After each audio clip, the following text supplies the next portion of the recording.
Well, this is the quietest everyone's ever been in the history of ever. It's a little unnerving that nobody has said anything since we Sorry. logged in. Hi, everyone. Hello. Hi. Welcome back. It is time for another episode of Descent into Avernus. Hi, everyone. It's quite warm today. Seems everybody at Shane is dealing with warm weather. In the frigid Australian outback, however, it is wintertime still. That must be nice. 97 here and we'll be till 3 in the morning. Why is it 97 in Colorado? I think We're it's up. hotter in Colorado than it is here. Yeah, it is. Like we got this like weird cool patch for the last 2 days, and it's felt amazing. But it was in the like high 80s all the way up until that, and it was awful. Because Supposed to the next 5 days, so I have like 5 days worth of sinus pressure building in my head. that's mood. I've been dealing with that too. Let's see, what does it say? Tomorrow it's going. It keeps ping-ponging, apparently. Tomorrow it's going to be 84. Monday it'll be 75. Tuesday it'll be 86. Back down to 75.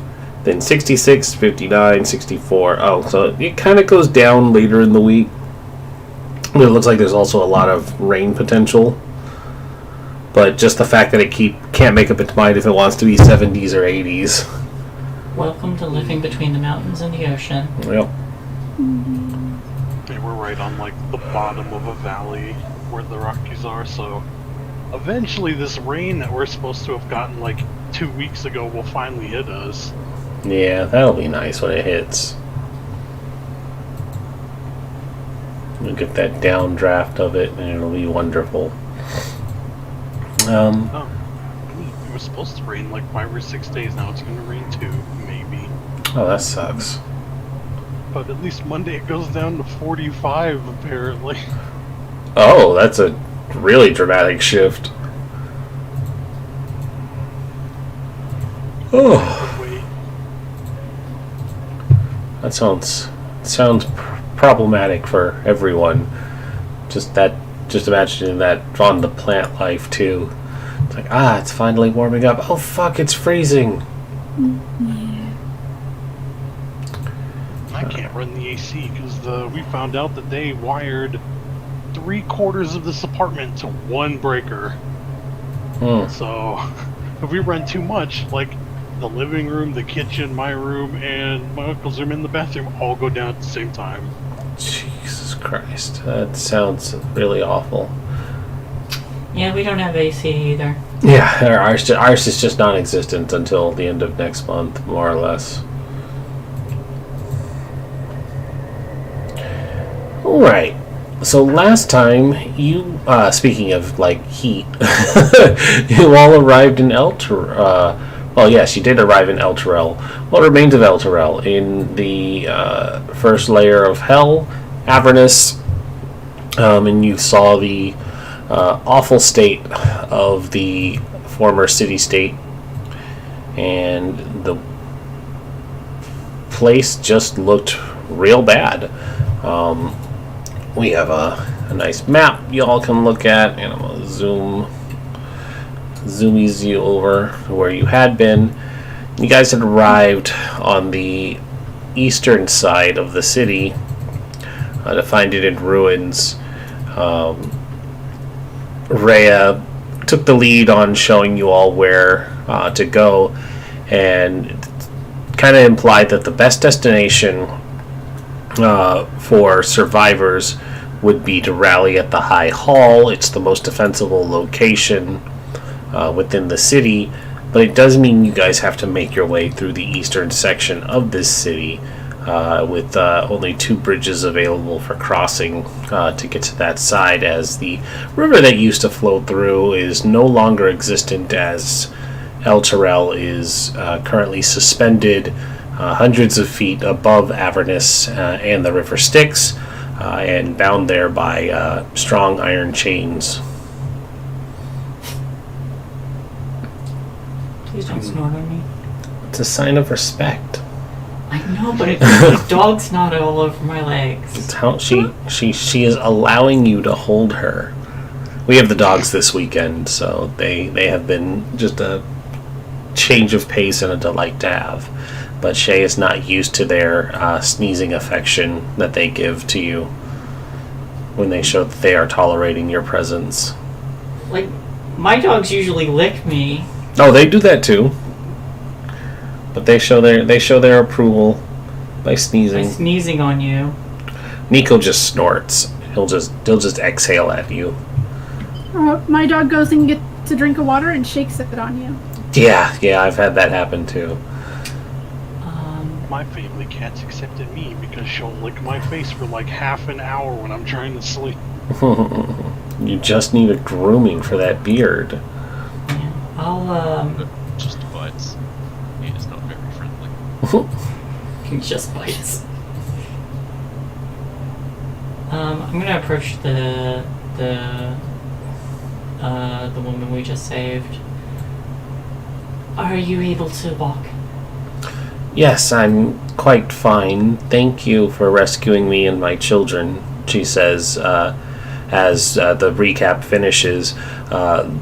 You guys had intercepted a woman carrying her 2 toddler children being chased by a group of bearded devils, and we had concluded last week with you all rescuing them. And so that is where we pick up with Lillian asking if the woman is okay. Apologies, I had a trigger. Alright, try to stay in the middle of us so that you're protected, and we'll do our best to keep you and your children safe.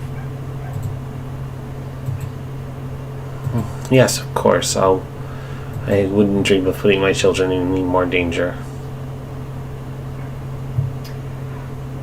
Okay. Shall we continue on then? Yes. Yeah, we should try to get out of the open.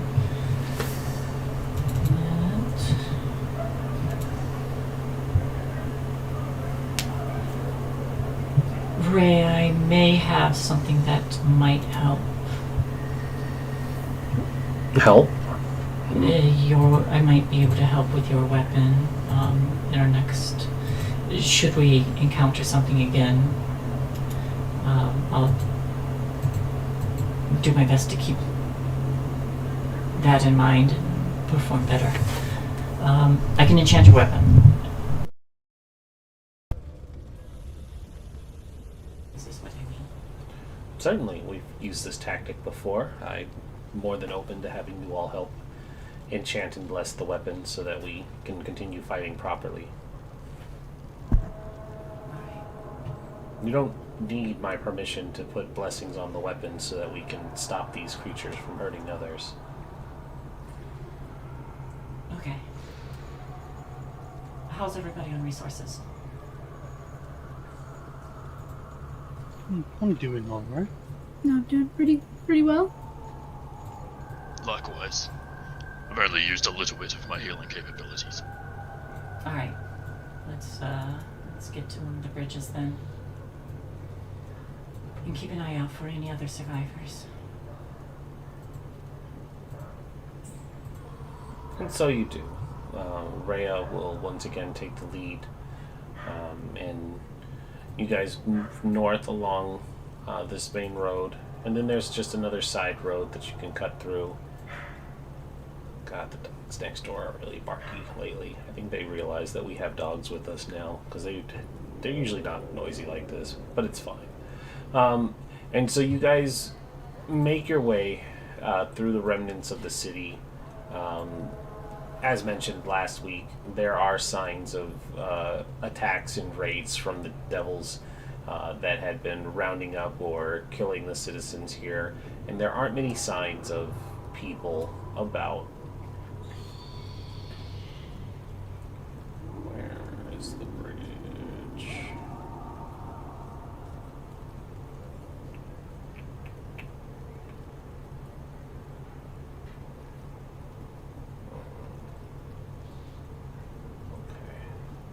Right, here we go. There are 2 bridges that once spanned a ravine in the city that have connected the 2 sides, east and west of Elturel. But now it's just a gaping hole that leads down, and if you happen to be unfortunate enough to fall, you would hit the river Styx or possibly down onto Avernus itself. Anybody who happens to be taking a look over the edge would see that on either side of the river Styx itself are arrays of legions of devils fighting a horde of demons that have amassed underneath the mass that is the floating city of Elturel. It looks like there is a pitched battle going on directly beneath you all. The bridge itself, I'll describe here. A rift in the earth divides Elturel into 2 sections. The riotous din of the battle taking place far below the city is louder here, echoing up through the jagged open chasm. A bridge 20 feet wide and more than 100 feet long spans the chasm. Holy runes etched into the stonework of the bridge indicate that the structure has been consecrated in the name of Torm, god of courage and self-sacrifice. 6 infernal creatures stand guard at the center of the bridge, scanning in all directions.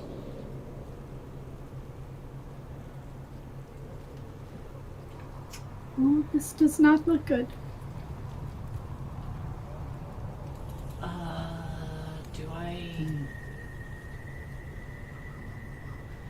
Do I recognize that consecration? Well, yes. You guys are able to recognize the runes and who they belong to and what their importance is. Out of character, it's told to you guys in the description. You don't need to ask for confirmation. Like, sorry if that sounds snarky, I'm just tired and not trying to snap at you, but yes, it's very obvious because it's been information that is given to you. You don't need to ask for clarification on it unless there's general confusion. Okay. It's there and it's obvious.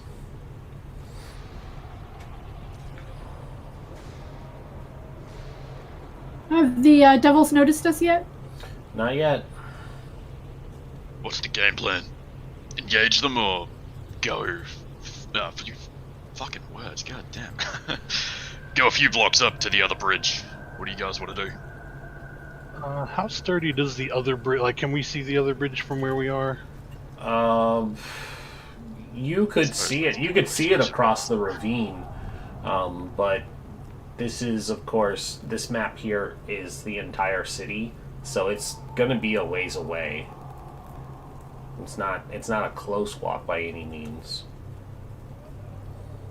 So we need to take a very big detour, or we force a fight. Maybe we can use the bridge to our advantage. This would be a good place for it. Because we can funnel in the melees a lot easier from the back for us in the back.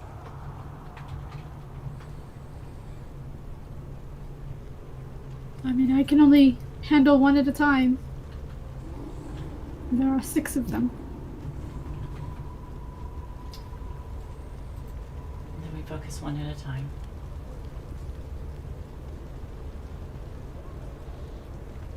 Can we tell what kind of enemies we're looking at? Like, are they bearded devils or? Would you like to make a perception roll? Yes. Yeah, I'd like to do that.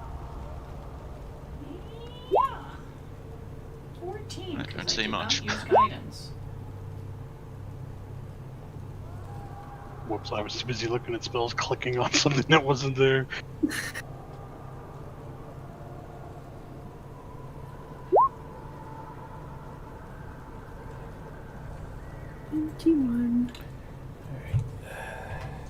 I think I complained about this last time, but I really like that they give a bunch of random encounters in Elturel and make no map for it.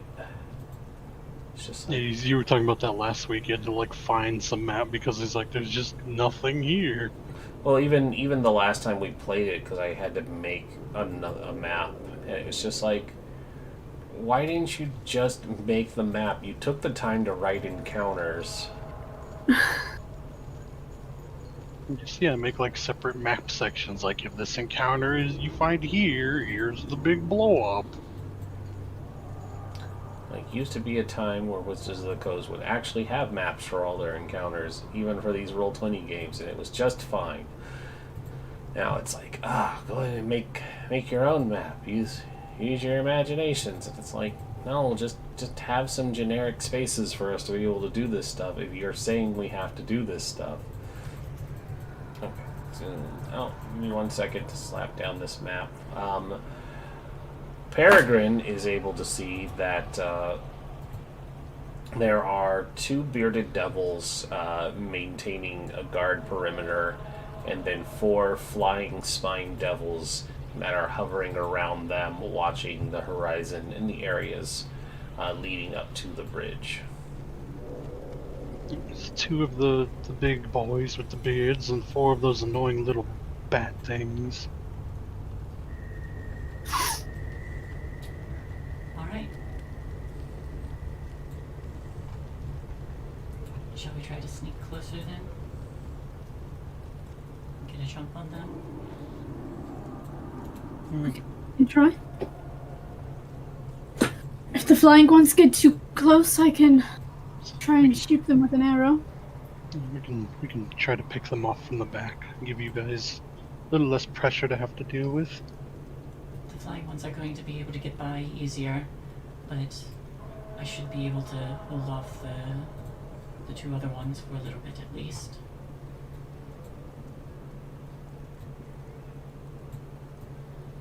Alright, so we're going in quiet then. Let's try. Before we start, going back to the previous conversation, Rhea, mind if I see your weapon real quick? Of course. Sweet. Then Magvel's going to just wave his hand over the blade and cast Magic Weapon. Huh, I was gonna do that, but actually it's probably better if you do, since I'm gonna be toe-to-toe. I high-five Magvel. Oh. Was that what you were talking about, Lily? Yes, it was. Actually, I can do something similar. Let's see, it just says to touch it, right? Yeah. Peregrine will put a hand on Lily's shoulder where her armor is to give it the infusion of enhanced defense for +1 AC. Oh, thank you. Unfortunately, I cannot give you the enhanced weapon skill because I'm currently using it with my little crossbows. There you go. Does that just last? Until the next long rest. Okay.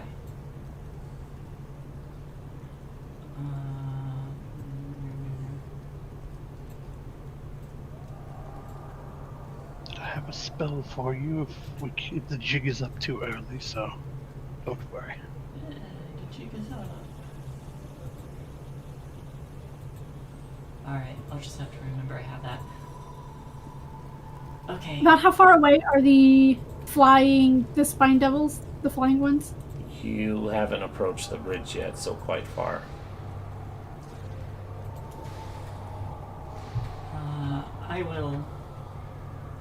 I will, since we're doing pre-battle buffs, I'll reach out, put a hand on Rhea and cast Protection from Evil.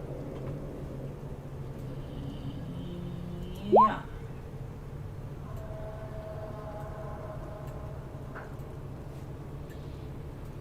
That is concentration, so I will be maintaining that. Alright.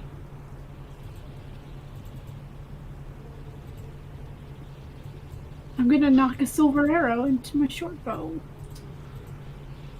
I will mount my celestial beast.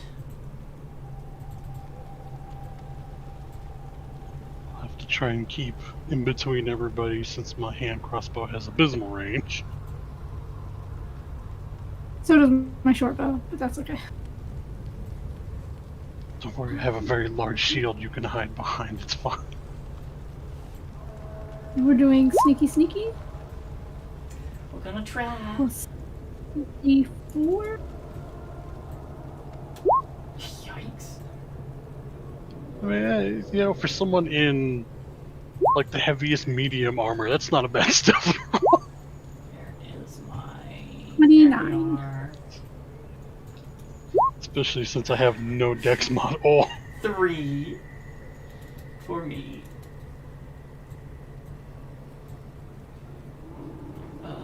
I'm clanking a little less than I thought. Natural 20 for Karma.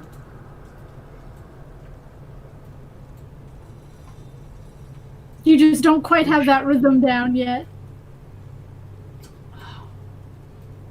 Well, I'm in heavy armor too, so it's like I never expected to be heavy armor in a 0 dexterity modifier. All I have is a +3 dex for What? Mecha Gar. Are you trying to say hello? Mhm. Are you trying to say hello? Yes. Hello. Aww.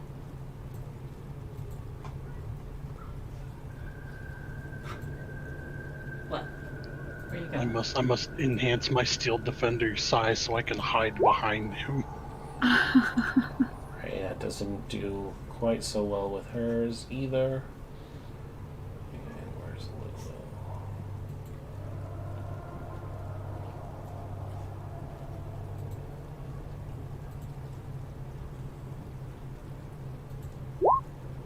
Yeah, okay. Oh, Lulu. Oh, So to do 1, 2, 3, 4. It's 1, 2, 3, 4. It's about an even split for your guys' stealth dexterity rolls. So let's see here. I have a coin if you want to flip it. I don't. I just want to check something. Okay. Where's their perception? That's... Okay. So sneaking up to the bridge isn't really a problem. There's enough debris and remnants of the city for you guys to approach rather cautiously. But it is when you get to the bridge itself that your visibility becomes much more open, as the bridge itself is quite open. There's not much to hide behind, and your presence is quickly revealed to the devils as they turn and regard your group approaching. And so everybody, I will have you roll initiative, please, as we begin. Quick question. Holy shit! Quick answer. It's like two of my average initiatives combined. Did we, did I Good job, Lulu. end up keeping giant armor? Yes, we talked about that last week. Okay.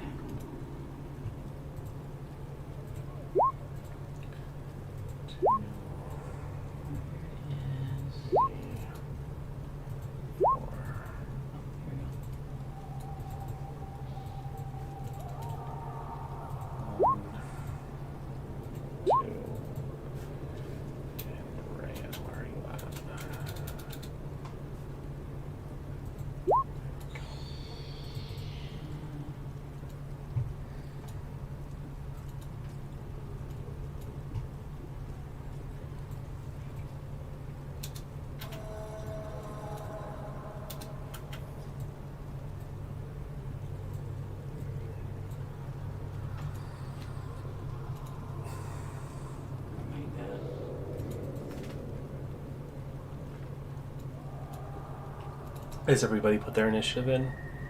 Yes. I think Chest. There's mine. There we go. Ooh, alright. Okay.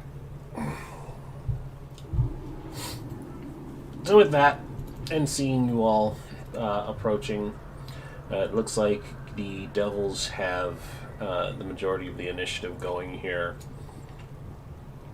With Rhea and Lulu taking a bit of the charge. Maureen will go before that Spine Devil.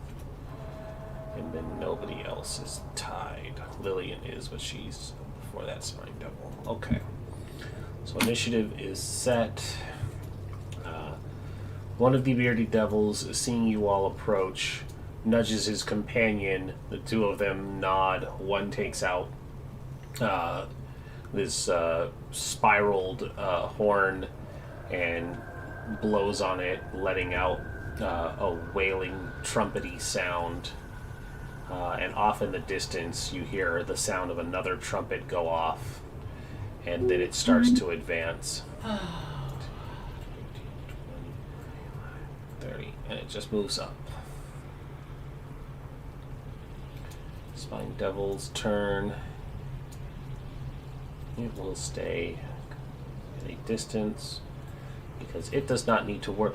It does not need to worry about being too close. It can move 40 feet in, and its spines actually need to be closer. So right about there. Okay. Oops. Don't drag Rhea. Okay. Yeah, 20 feet closer. So it comes in at Rhea with like a strafing run, and it flicks its tail in her direction. Once. The 15 is not going to hit. And twice for the 23 will hit. So she gets pelted. It's a 15. I'm gonna use my reaction. Why is it a 15? I cast protection from evil on her. Oh, you're right. Hold your reaction. mind.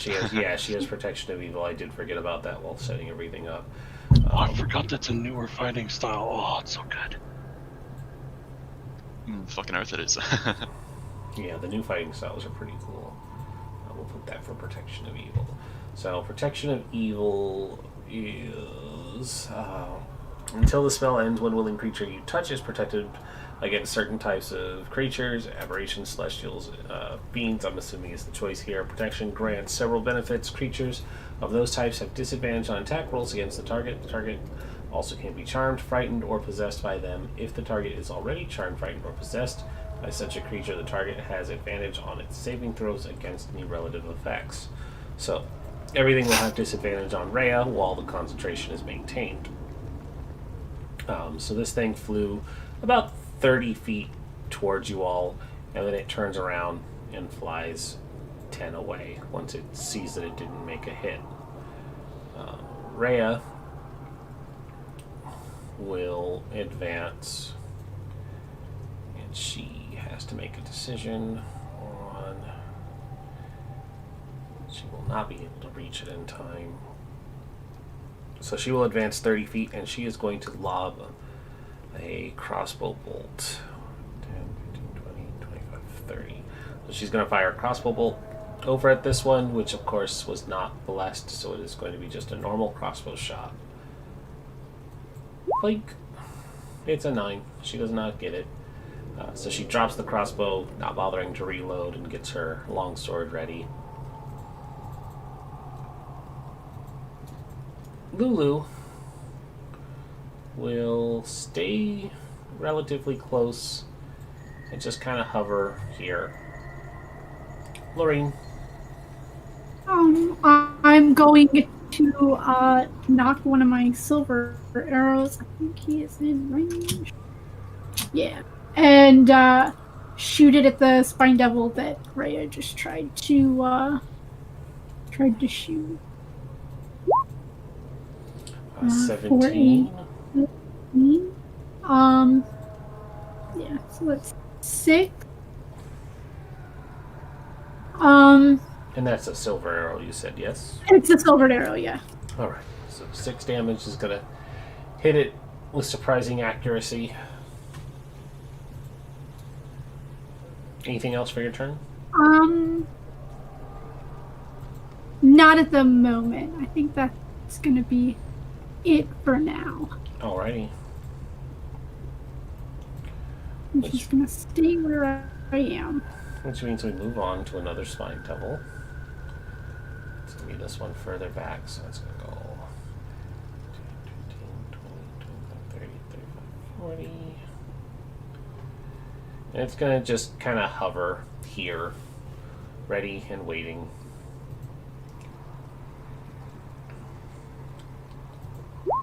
Okay. So then he's just going to advance with his buddy. And he's just going to wait.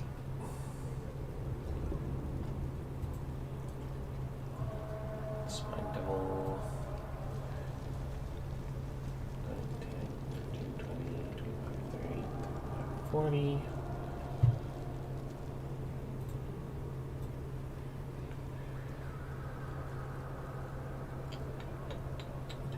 Alright. Watching Lorraine fire an arrow that hurt its companion, it's going to fire.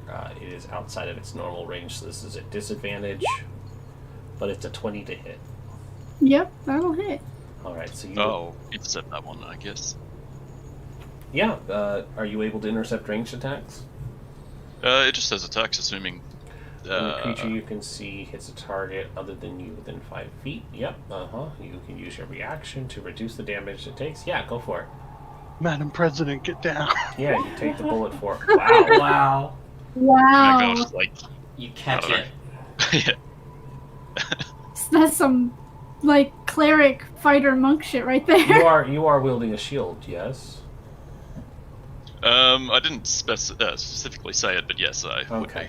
I was going to say there hasn't been a mention of Magvel holding a shield up until this point. So, okay, and so Plus, I can do it with a melee weapon as well. You don't Yes, necessarily wielding need a shield or simple or does martial it? weapon. Yeah, well, disregard then. I only read the shield. So basically, as long as you're wielding something. As long as you're holding something, you can slice the bullet and it'll be fine. Without the shield, he just flexes and the spine shatters. Yeah, I'm not too keen on it being just as long as you're holding something in your hand. I feel like it should just be a shield one. Because Yeah, that would make a little more because literally it is I slice the bullet because I'm that badass, and it's like Like, if I it don't was get- going to be a weapon, I would say it has to be a two-handed, because you need something big enough to block block it. an attack like that. Although, if you're playing a Kinsei, that would be pretty cool. It would, like, that would be a flavor one, but it's like a simple weapon. It's like you block it with your club. It's like, how? There's just all these bolts. It makes in more this one sense club. for melee attacks, like, as, you know, you would be able to parry something just with a sword. Yeah. That's fair. Yeah. But ranged attacks are a bit silly. Well, I'm not Throw worried your about weapon I'm not worried about the ranged attack. It makes sense for a shield to be able to do this regardless. You put your shield up and protect her. The simple weapons I do not agree with at all, and You throw your martial dagger at weapons I'm kind of iffy on, because it's like I have a whip or I have a spear. It's like, how do you block the ranged attack with certain weapons that don't have a?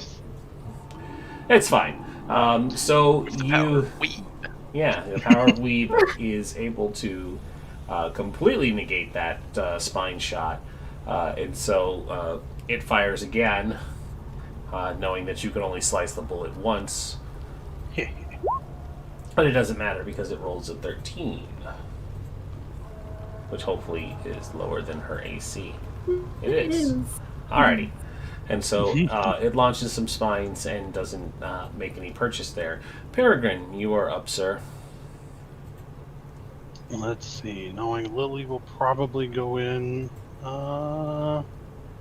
He's going to move that, do 10, turn around, put his hand on Lily's shoulder again, and cast. So every round you'll gain 5 temporary HP, and you're immune to being frightened. Yeah, and be frightened. So yeah. Thank you. There's There's an arrow with some move buff. up Yeah. with his shield. No, he thinks he's not a nice guy, but boy, he thinks that an elephant is adorable. So he's gonna be like, I'll protect the little thing. And then bonus action, move Mecha Garmer, bam, for red flank, if I loosen that in. And that would be my twain. Okay. Magvel, you're up, sir. Just for, like, just staving it, I'll take out my shield, just so we know it's out. Then move 25 feet up, and start hurling javelins at the bearded devil on the left. Okay. 23 will hit. For a reduction on 8 for 4. And that javelin falls into the down into the greater Avernus Styx, never to be seen again. But it's okay. And yeah, that's all I do. Takes out the other 80 he has stored in a bag of holding. Yeah, exactly. Garmer. May I have a thing for a direwolf, or am I just using this token? If that's fine. And also, am I? Garmer's on the field. Yeah. That is Garmer. Okay. Maybe. He's going to carry. That was 5. 10, 20, 30, 40. Wait. Oh, hang on. Let me see where I'm at. 1, 2, 3, 4.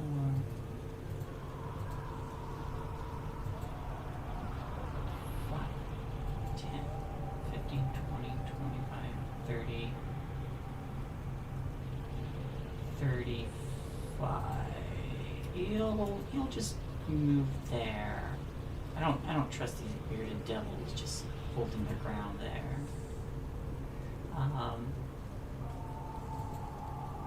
He's gonna move there and take the dodge action. Lily's turn. And then I'm gonna hold up my my mace, and I'm gonna aim it at this guy in the back there.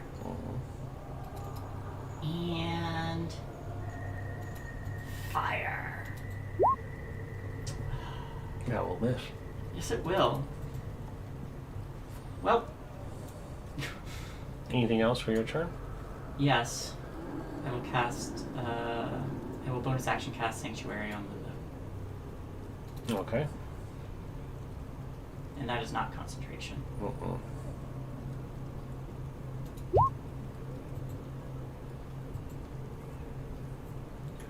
Okay.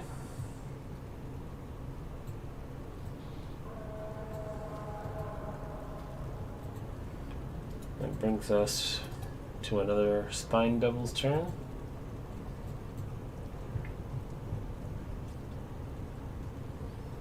Be the one all the way in the back. 10, 15, 20, 25, 30, 35, 40.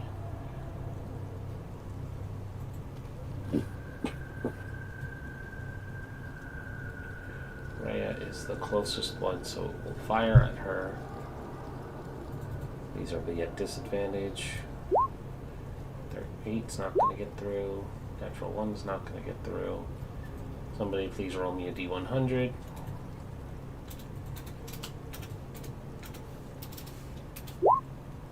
$58.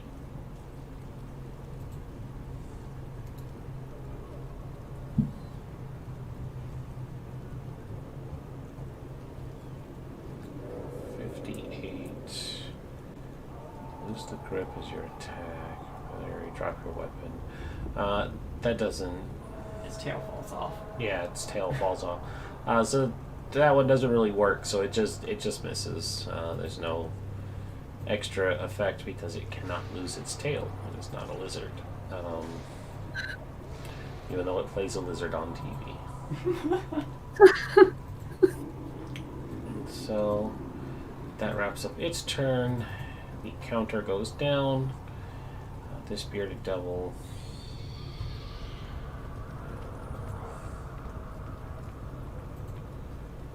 Okay, it's movable now.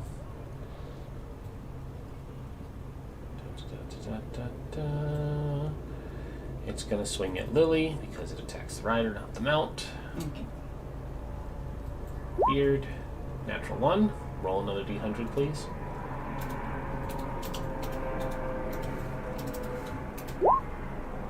23. You lose your balance while attacking. You fall prone and your movement is reduced to 0. Fantastic. Fall to his death. Yeah. Now he trips over his beard. And You should have let it grow so long. yeah, he shouldn't have let it grow so long. He didn't maintain it. He trips over his beard and falls face first in front of Garmer. And so it will make another attack. This time it'll be melee's not a disadvantage from the ground, I think. You just give advantage. 16 will not hit. So it is just going to stay on the ground because it has its movement reduced to 0. So it is prone for the round, which I'm sure everyone will take advantage of. This Spine Devil will see that Lorraine has left herself out in the open. 5, 10, 15, 20, 30. It's going to get in nice and close, and it's going to fire on her. Once. 14. Misses. Alright. And twice. 17. That one away. Alrighty. 6 piercing for fire. There's no one to save you this time. And then it will become Rhea's turn, and Rhea is going to take advantage of that prone vulnerability and set up the flank while he is down.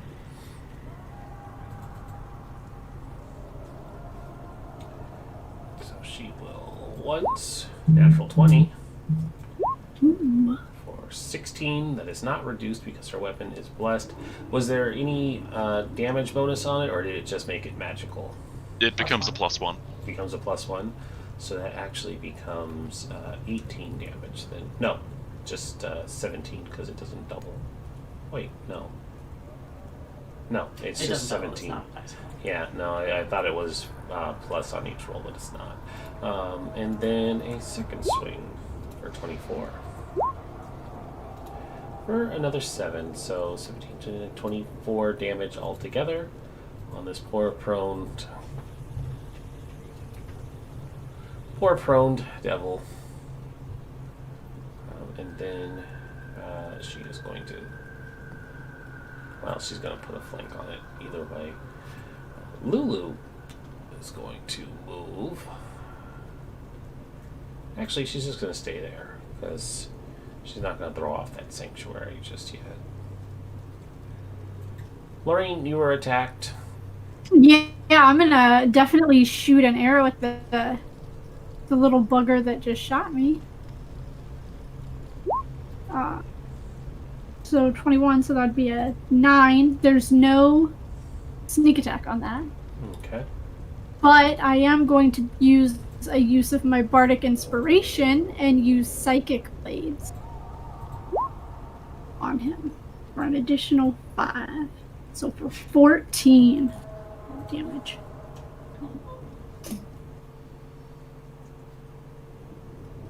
What's it? It's coming up weird because of the D&D Beyond. How much is your total damage? 9, 14. 14 altogether. 14 altogether. Okay, I see. So the second set number there is your critical. Okay. Yeah. Got it. And then I'm going to move. 5. So it's actually 19, and that one's dead. So you bring that one down. Okay, and I'll move over here. You said there's nowhere to hide, so I'm not even gonna Yeah, bother no. doing that. Disregard the terrain on here. It is not. Just a general outlook. Yeah. A healing potion is an action, right? Mm-hmm. Yes. Okay. Yep, that's gonna be it's gonna be all that I do right now. Alrighty.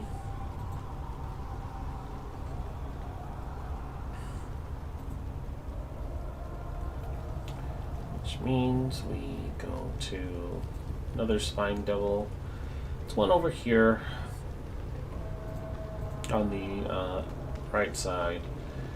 And Lily is within range. So it's just going to blink off 2 shots at her. Once. 23 to hit. That does hit. I will need a concentration roll, please. Uh-huh.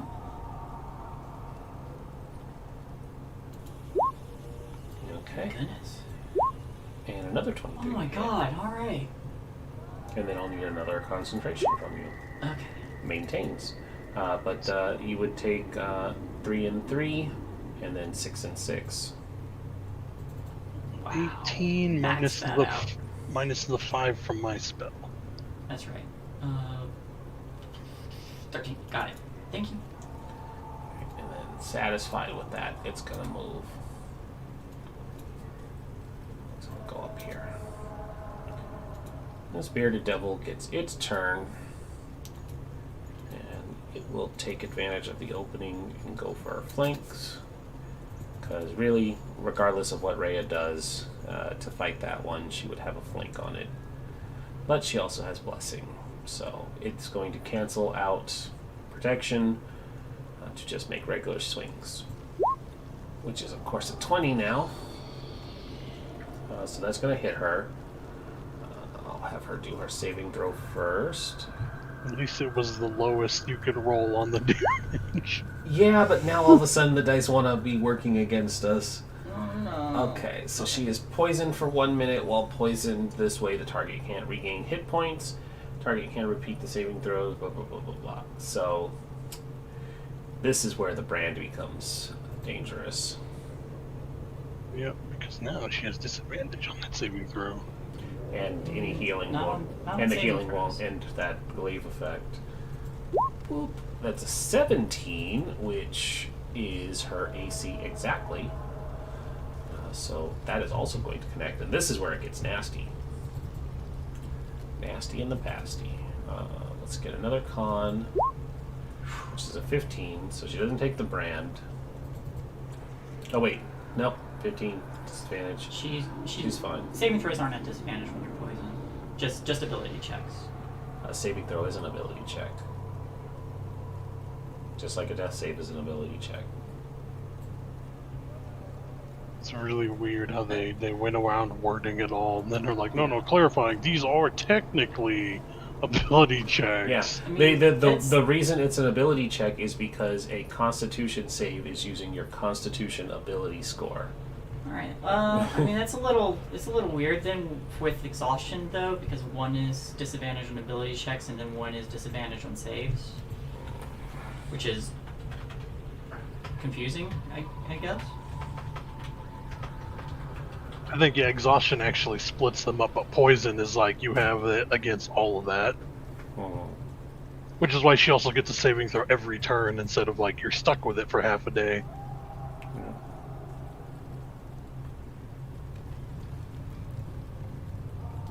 So whenever the rule says you're making a check using one of 6 ability scores, you're making an ability check. This is true whether or not the check involves a skill. A strength check, a dexterity check, a charisma persuasion check, a wisdom perception check. Those are all examples of ability checks. So same thing for a constitution save. Because it is using your constitution ability. Yeah, I think it's separate in exhaustion because if it wasn't, you would just completely get steamrolled with exhaustion debuffs. Yep. So that ends. I gotta move the tracker up. This spine devil over here is going to take a shot at Peregrine.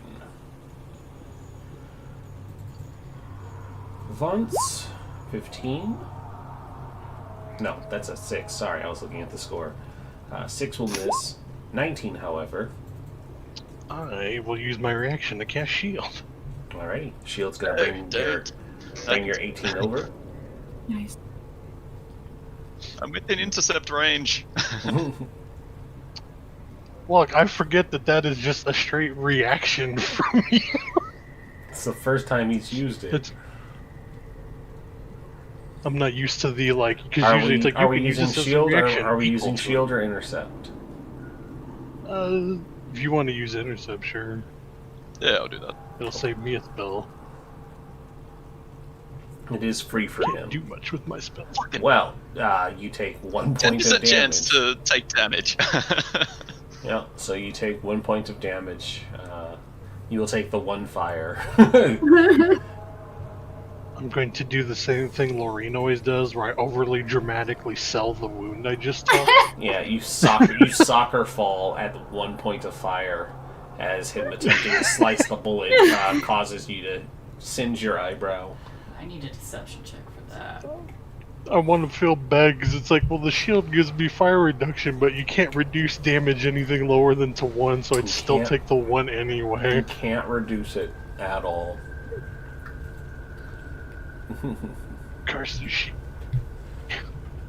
I mean, you didn't do I anything. don't need shield, this it's anymore, okay. you throw it into sticks.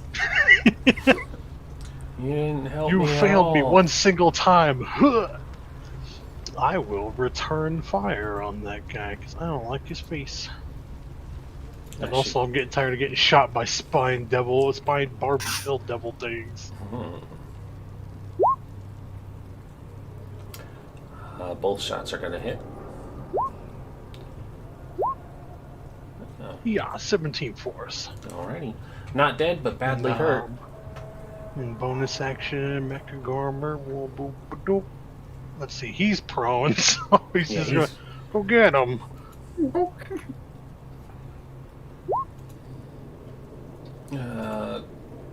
That'll hit. Why don't you roll damage? 1d8 plus 2.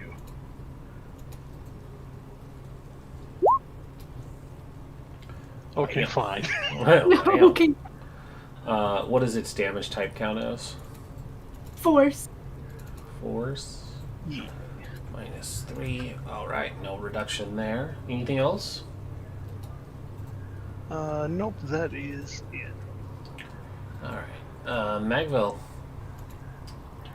Yeah, seeing the bloke that's prone, Magvel's going to put his shield away, or drop it, then take out his magic maul, and start fucking wailing on this guy. Hit. 14. Alright.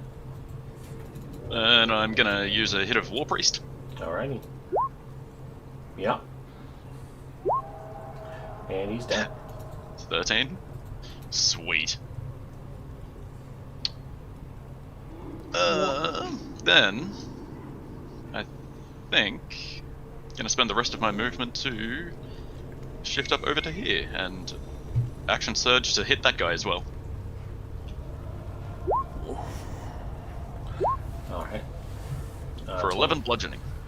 23 becomes 11. Alright. And I end my turn. Garmer. Oh, he's dead. Cool.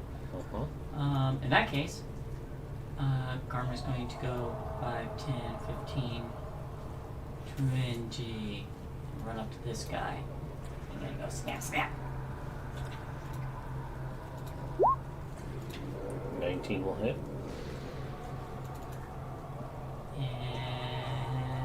Yep. And he has to make a strength save. Alright. That's just straight toggle piercing. Okay. And then I'm going to smack him. That's his turn. So yours is up. Yep. Ow. Ow. Claws. Ow. She probably wants to get down. Oh, alright. You go. 22 and 20 will both hit. No, sorry, 22 and 23 because you're flanking. Cool. And I actually rolled good. So it's 11 and 12. 23. Okay. Anything else? Smite. Smite away.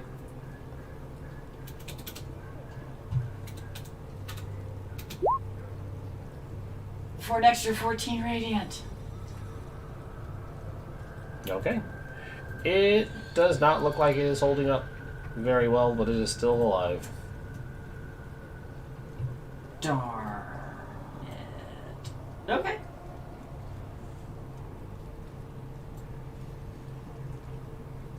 Alrighty. Spine Devil's gonna launch. Yep, it's just gonna launch some tail spines at Magwell. That's a 19 to hit. That hits. And a 6. So you will take 4 piercing, 3 fire. And then it is going to fly 40 feet up. I believe. There goes your concentration. Yeah, magic weapon fades on rail. Oh, that sucks. Okay. So that fades out. What did I roll on that? Hold on one sec.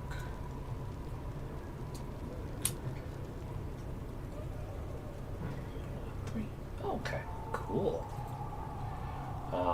The distant horn sound blares again, but it is very close now. Shit. As a new challenger approaches, and you see an armor-clad individual whose visor glows with 2 points of red light, and they are atop a black steed with a mane of fire. Oh shit. I want one. So you end up seeing that this rider has approached, and I have reveals.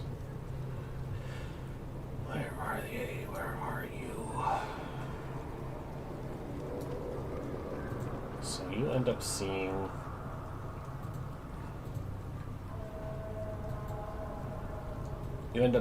the Narzagon. I don't like it. A little water, he'll be fine. Yeah, A little. just yeet him into the river Styx. It'll be fine. Let me change his sheet so that it actually rolls appropriately.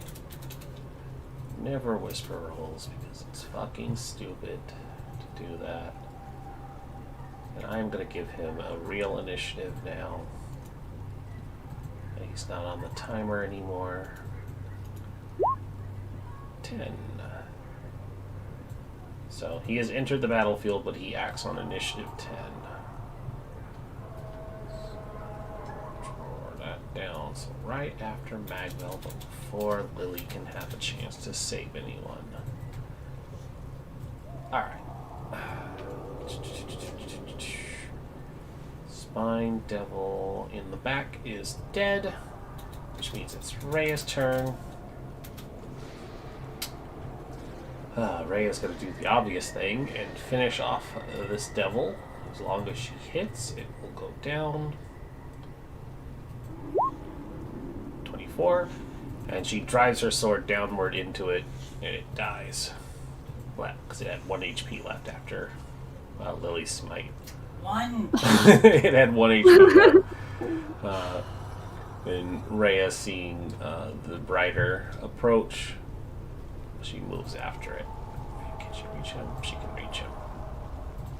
She's going to move and finish her attack. Unaware that her magic weapon is no longer there. It's 22 to hit.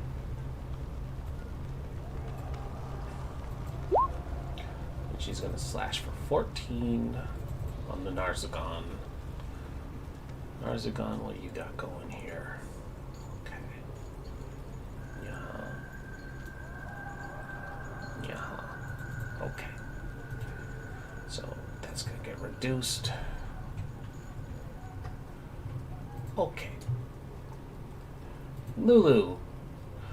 Lulu looks at Peregrine and Laureen and says, "Uh-oh. You think? That's bad. We don't want to fight him." Laureen. I'm gonna shoot the, I'm gonna knock another arrow and shoot the, spine devil over there. Alrighty. For a 24? 24. So it'll will be hit. 4 piercing. No. And I think that's gonna be all that I do. How bad does everybody else look? Nobody else has really been hit but the person I can't heal. Magvel's the only one I think has taken any damage. Rhea got hit as well, but she's really far ahead. Did she make her constitution save? Oh, I did not do that one for the poison. Shit, did that mess up her attack then? No, it didn't. Oh, it would have messed up her first one. Oh well. It had 1 HP. It's fine. I'll say Lily killed it because that sounds cooler. Constitution save at the end of her turn, and the poison is 12. Okay, so she has saved from her poison. Okay, so I can heal her. So I Yeah. will use my bonus action to heal her. Okay. So she will take 12 points of healing. 12 will bring her up significantly. And I'm going to 20, 25, 30 come up behind Magvel here. Why didn't that go up on the tracker? Oh, because it's showing the wrong HP. That's weird.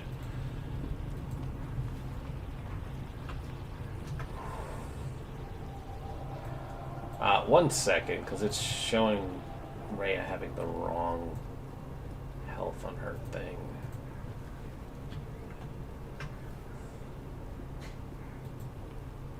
Let me make sure I fix this. There we go. Let's see. I think the token was using her old generic one instead of the new one. So now it's reflecting her health properly. What was the second thing you said you were doing? Oh, I was moving up behind Magvel. Okay, cool. And I still have your ruler is still on. I don't know why it's frozen like that. Just do a retrace of a line and it'll go away. Usually it will anyways. Yeah, because There we go. Okay. Lorraine's turn is done. Spine Devil. We want to hit.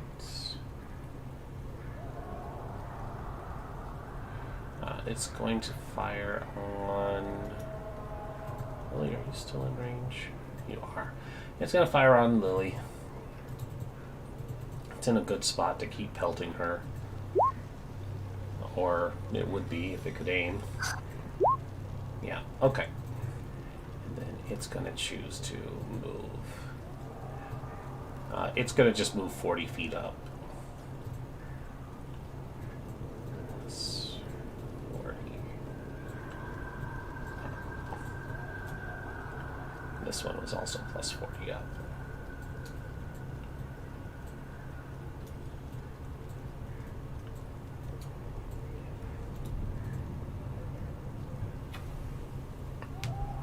Okay, so they're done.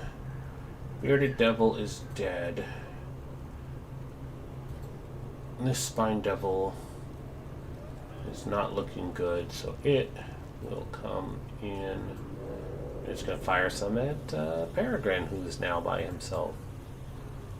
Well, Lulu's there for motivational support. Natural 1, D100, please.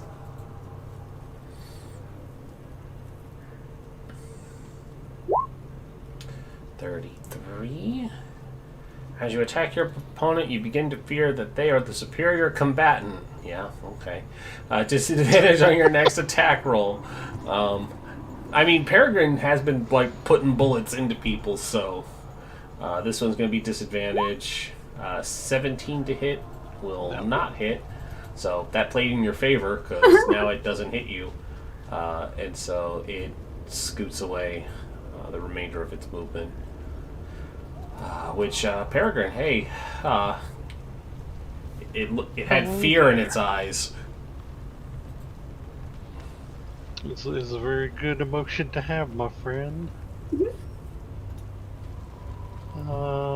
Take one shot.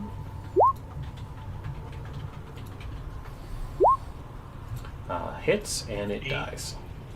Yeah. Because it too had one hit left after Lorraine shot it.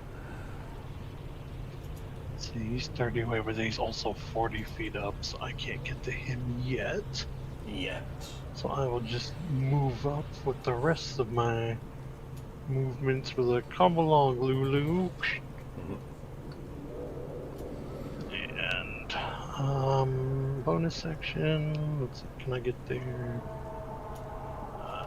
Just like right behind it. Okay, and that will be my turn. Okay.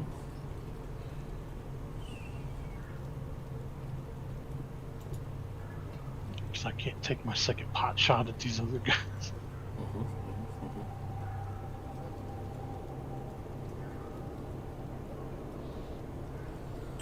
Oh, okay. Magville. I am in a conflicting position. I don't really want to charge into that guy, but that's kind of the only option I have.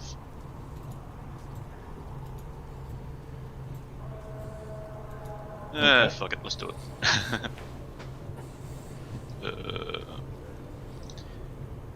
Yeah, head over there, then start swinging. Alrighty. Specifically targeting the horse. I was about to ask that. Okay, you're gonna. Sorry, I hit the should have nightmare. said that at first. No, you're good. I was gonna ask myself. Let's see. Does he have any Cavalier type stuff to negate that? He does not. Okay.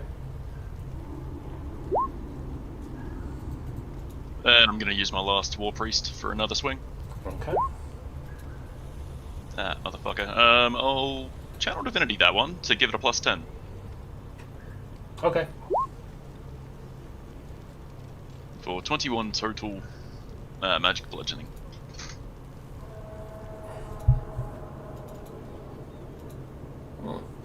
Nightmares surprisingly don't have much going on in the way of abilities. Rather interesting. Okay, so 19 or 21 altogether.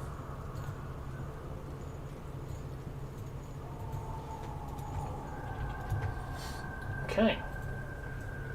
Anything else? No, that's it. Cool beans. So we will center this out of the nightmare since it is atop the nightmare. 60-foot radius. That is everybody on the bridge, including Lulu. Actually, it stops at Lulu, coincidentally enough. So it, the Narzagon, when its turn comes up, it says, "Tremble in despair. Doom has come for your souls." And it will use its ability, Terrifying Command. And so everybody needs to make a charisma saving throw, please. Is this against fear? It is. Lily is immune to it. Lily is. It is a. You will become frightened for 1 minute if you fail. Yeah, until the spell ends, a creature is immune to being frightened and gains temporary hit points. So yeah, Lily's fine. The rest of us, though. Rhea's also fine. Rhea is also What? Rhea is Protection also from evil. fine. Yep. Yeah. Lorraine is frightened. And the frightened. I always spell frightened wrong. Alright.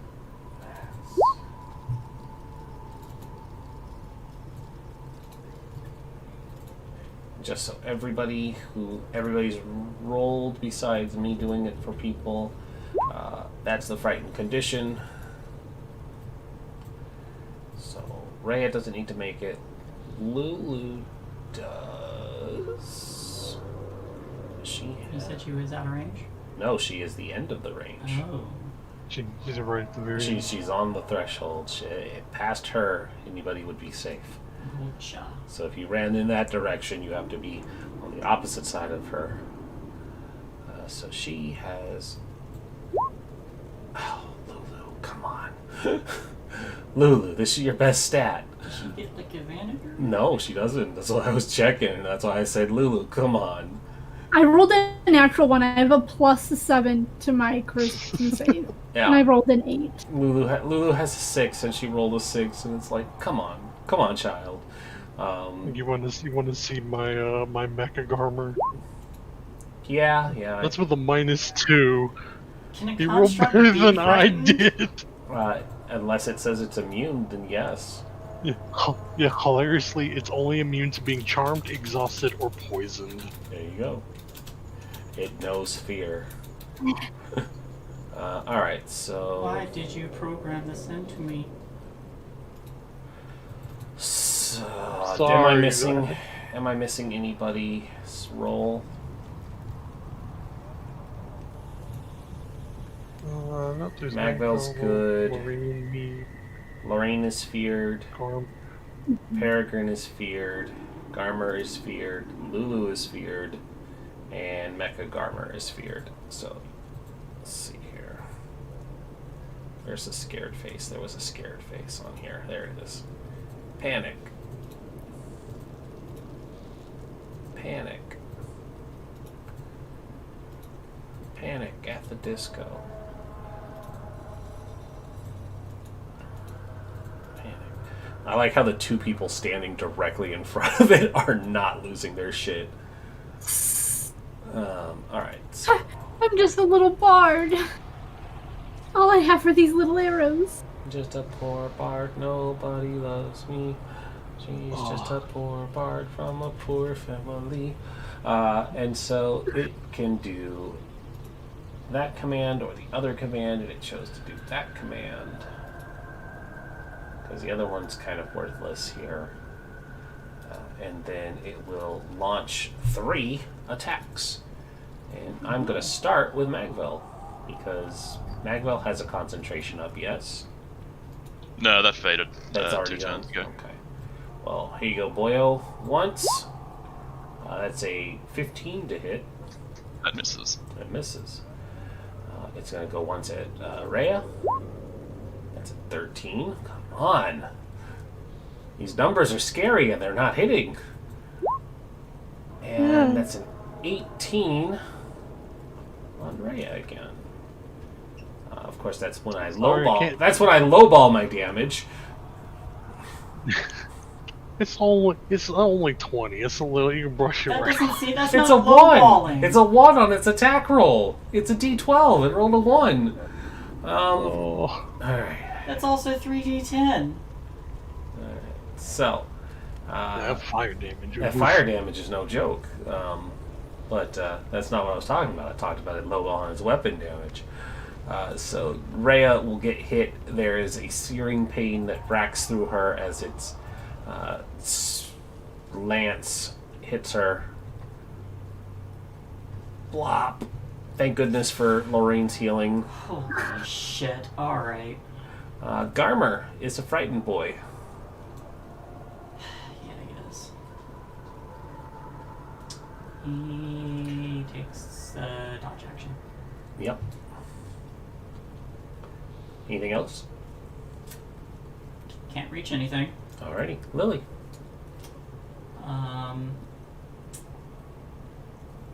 I see this happen, and I look to the consecrated runes, and I say, Torm, a warrior of Bahamut seeks your aid. And I will give a prayer as I hop down.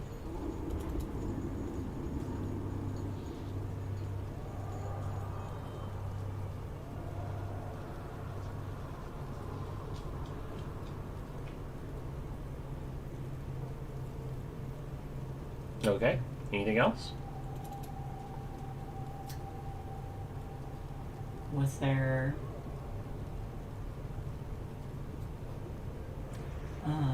So just so I'm not misunderstanding, you said I recognize the runes. Mm-hmm. Am I able to activate them? You have no idea how to activate them. Okay. Alright then. Would you like to use your action to figure out how to activate them?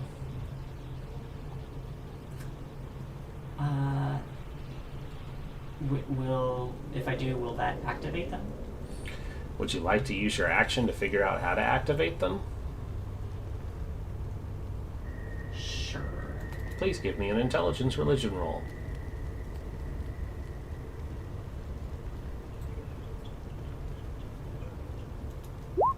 Natural 20.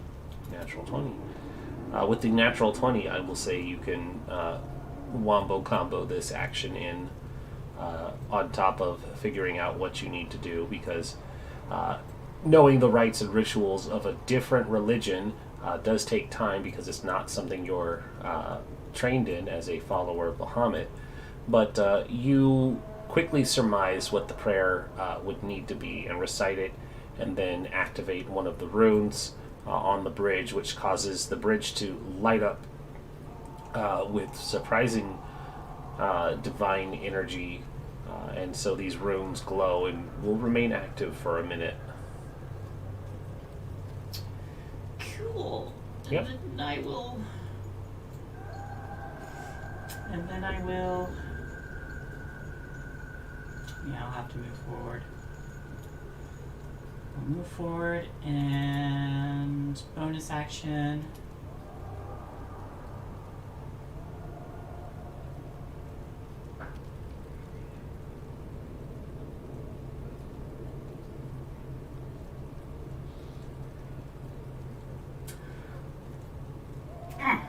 Forgot something. It's fine, can't do that now. Okay. Bonus action, I will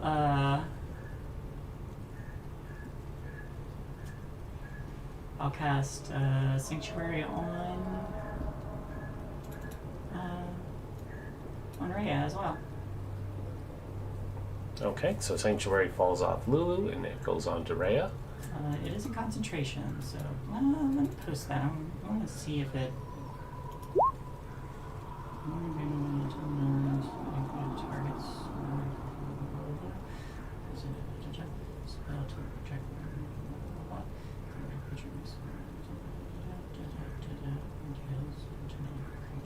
Ends.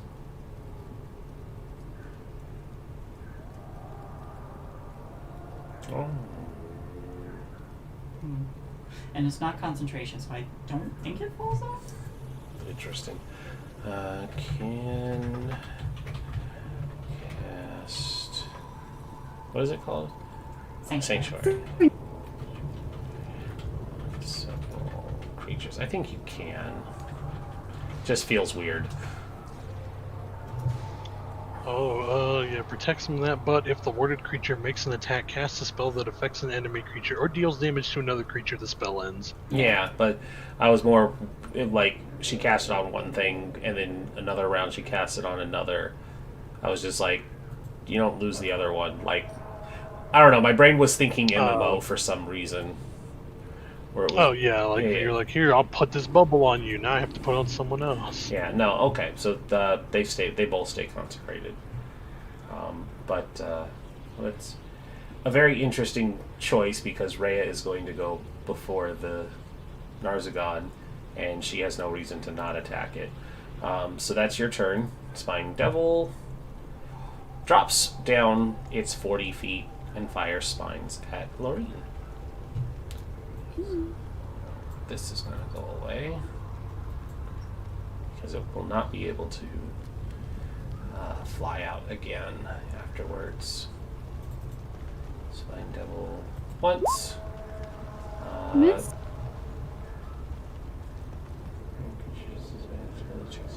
Okay, so there's no bonus benefits to them.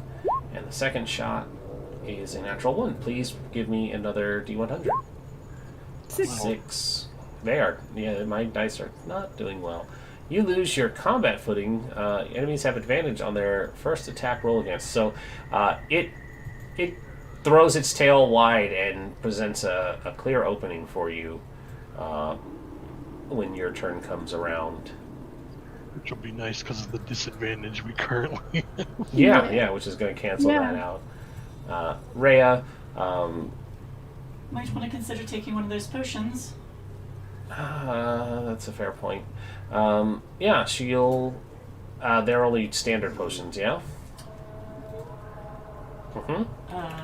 Yes. Yes. Okay, she's One gonna... sec. Yep. She's going to use her action because it does make sense to do that. And so that. Okay, Rhea, come on. So that's going to be +5. And then because she is a fighter, she will action surge. And she is going to. Bloody hell, I didn't use Charger last time either. Okay. Use it now. She has to move 10 feet in a straight line. Use it now. She can't. Okay. She's standing right in front of it. So she will action surge, and she's going to make... hold on. Okay. She's going to go... once. Twice. That's going to be a 20 to hit the Narzagon. And then she is going to also put Unwavering Mark on it. So she's going to mark him because she's a Cavalier. And so 7 slashing is going to get reduced to 3 because she no longer has an enchanted weapon. And the Narzagon doesn't have anything mean for...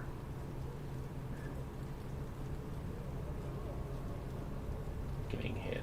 No, it does not. Okay. And mark.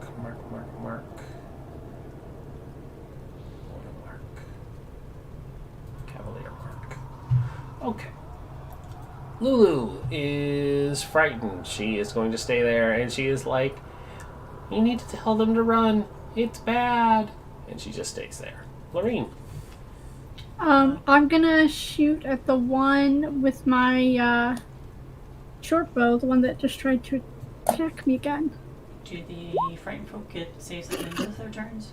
Or anything? No, they are frightened for 1 minute. It just goes? It just goes. What's That is 2? why frightened is real bad. I'm sorry, what did you say? I rolled the natural 1, so my D100 was a 2. Oh, that is it. Sorry, yours grays out, so I didn't even recognize it.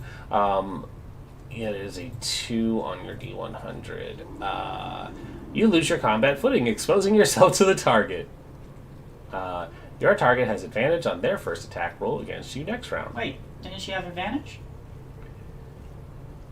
Yes, No. but she's... Oh! Yeah, but Frighten gives her disadvantage, so it just evened out. And as a bonus action, I am going to healing word Rhea. She should be in range. For 7. You can do it.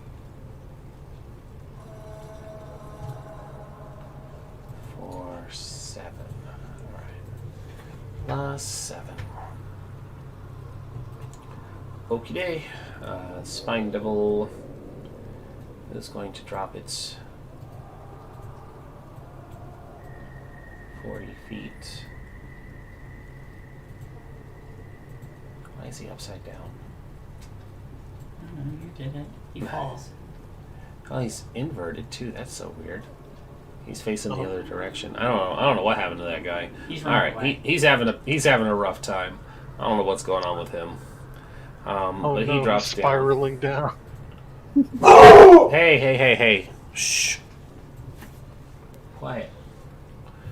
So he's going to launch spines at Garmer because Garmer is left out in the open. Plink, 23. Yeah. Plink, 20. So Garmer takes 6 for piercing, 2 fire, and then 5 piercing, 4 fire.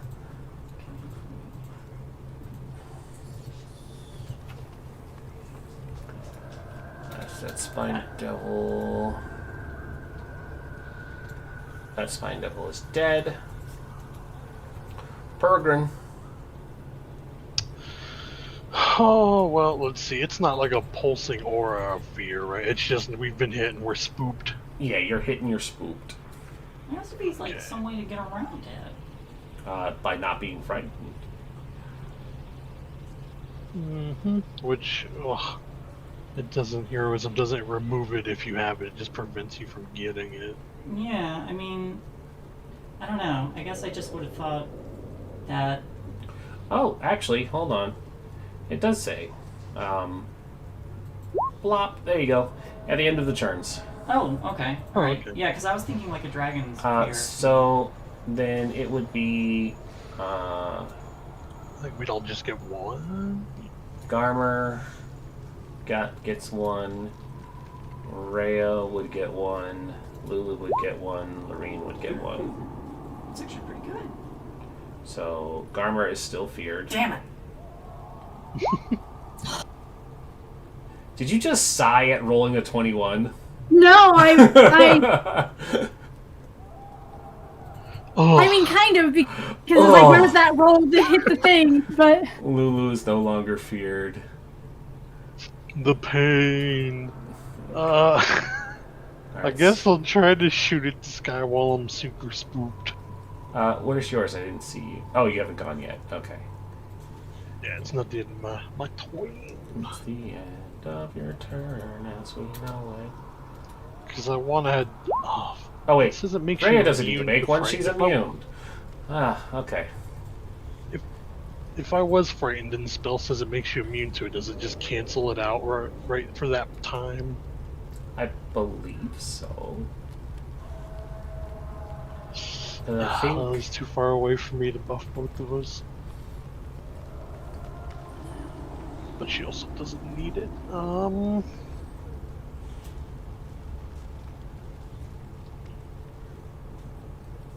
Shoot, okay, I guess I'll just take some shots at that thing, because if I go to cast it on me, it'll drop it on her, and she'll lose those 10 hit points she gets every turn.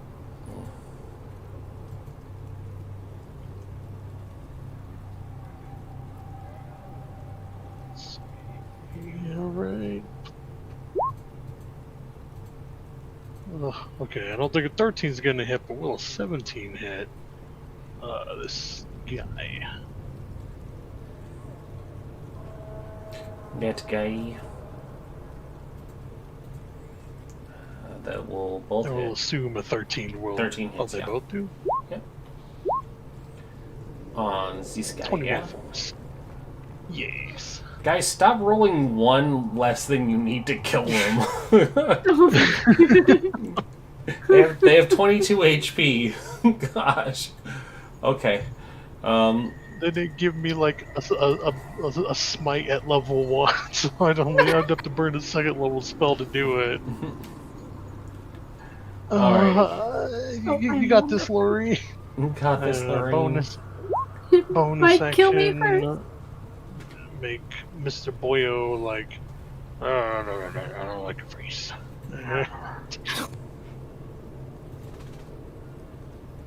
think I will just. Oh. I would just be mean because Ray It is can't opposed move. to the It thing. can't move closer. It's frightened. Oh, that's right. Well, I'm just here for moral support, guys. And now I will roll my terrible charisma saves. Nope. All You right. just All stay right, there. Dog with -2. Yeah. Oh yeah, you rolled better than me with a -2. Oh no, Magvel. Magville is intent to try and take down this nightmare, so he's gonna swing at that. Alrighty. Hits. 12. Oh, 12 magic bludgeoning. Alright, anything else? I believe I'll give Rhea a healing word. Alrighty. Fucking hell. 3. Alright. Every little bit helps. Okay. Anything else? I'm gonna shift to there Okay. and end my turn. The nightmare rears up on its hooves and proceeds to stomp you. I didn't roll it. I didn't tell it to turn the thing off. But it was an 18 to hit, and since it doesn't have advantage, it's not a natural 20. Yeah, that hits. Yeah, so you will take 7 bludgeoning and 9 fire. Turn off the whispers. Jesus. I am suddenly in danger. I'm in danger. You are in danger because Hellfire Lance. That is a 17 to hit, sir.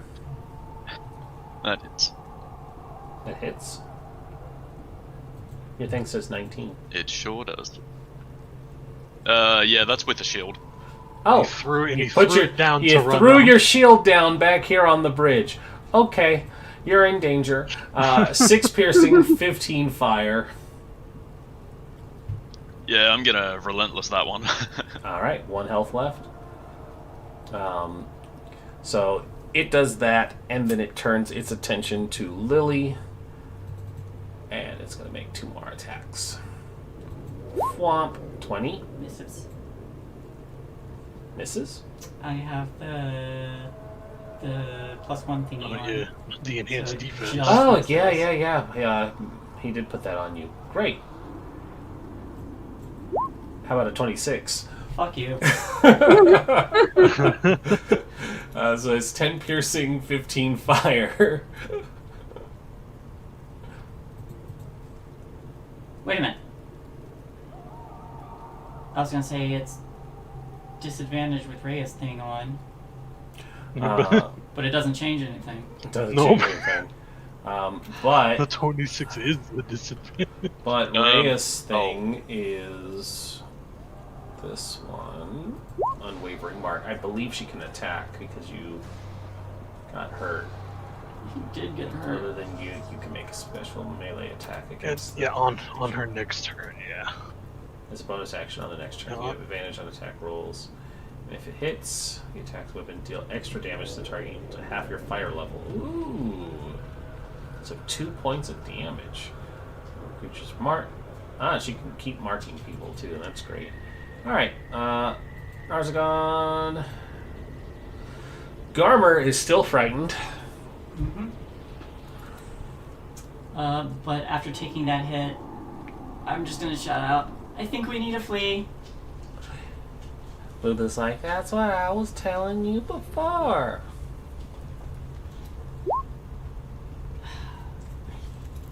Okay.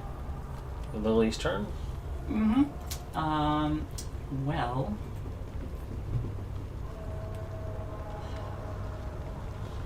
I need to get this guy off his horse. Yeah. But I'm also in a lot of pain. Yeah.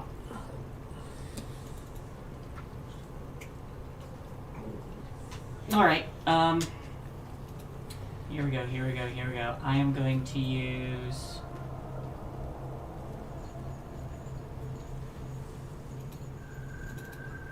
Well, I'm going to move, get advantage, and try to get this horse down so we can actually escape. Get that horse down. Natural 20. Natural 20. And smite. What's on the horse? She activated the runes like 3 turns ago, by the way. It wasn't 3 turns. It wasn't 3 turns ago, but you are correct. I need to do that because she wasn't keeping track of the thing she activated. Sorry. That's okay. It would have been 2 turns. Let's see. Yes. Yeah, because This would be the second turn. Yeah. Yeah, because she. Oh, actually, she activated it 2 turns ago, so it would have only hit them for 1 turn because they go before her. So let's see here. That's right. She was back here, activated it, then ran up on the end for turn. Well, it'll hit him again on my turn, or... No, it's not on your turn. Yeah. So, begins its turn in contact, and there is no save for that. So it is 4d10. Nightmare takes 26 points, and it's going to take 24. Still higher than the average it wanted me to put on there. Okay. Tell me what your damage is now. I'm about to. Boop. That's on the nightmare, correct? Yeah. It's dead. Okay. I swing the base, smite, and it just explodes. Yeah, actually, I'm going to take it off the field completely because it does burst up in fire. And so he hits the ground, does the cavalier dismount, tuck and roll, and he took 24, so I'm going to add that. 24. Alright. Anything else on your turn?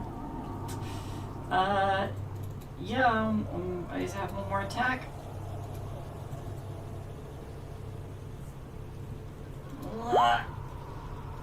Not gonna hit. Cool. And then I use my last level 1 spell slot to cast Sanctuary. By the way, I needed that con check save from your concentration. Right.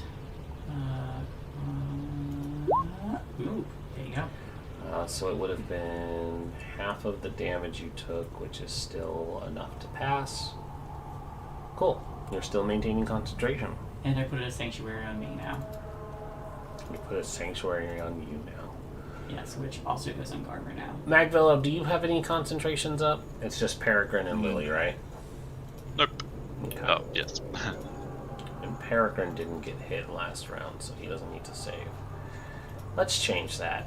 Spine Devils are going to shoot at Peregrine. Would be Because cool if we didn't. Well, you hit them last time, so they actually have a reason to try and kill you.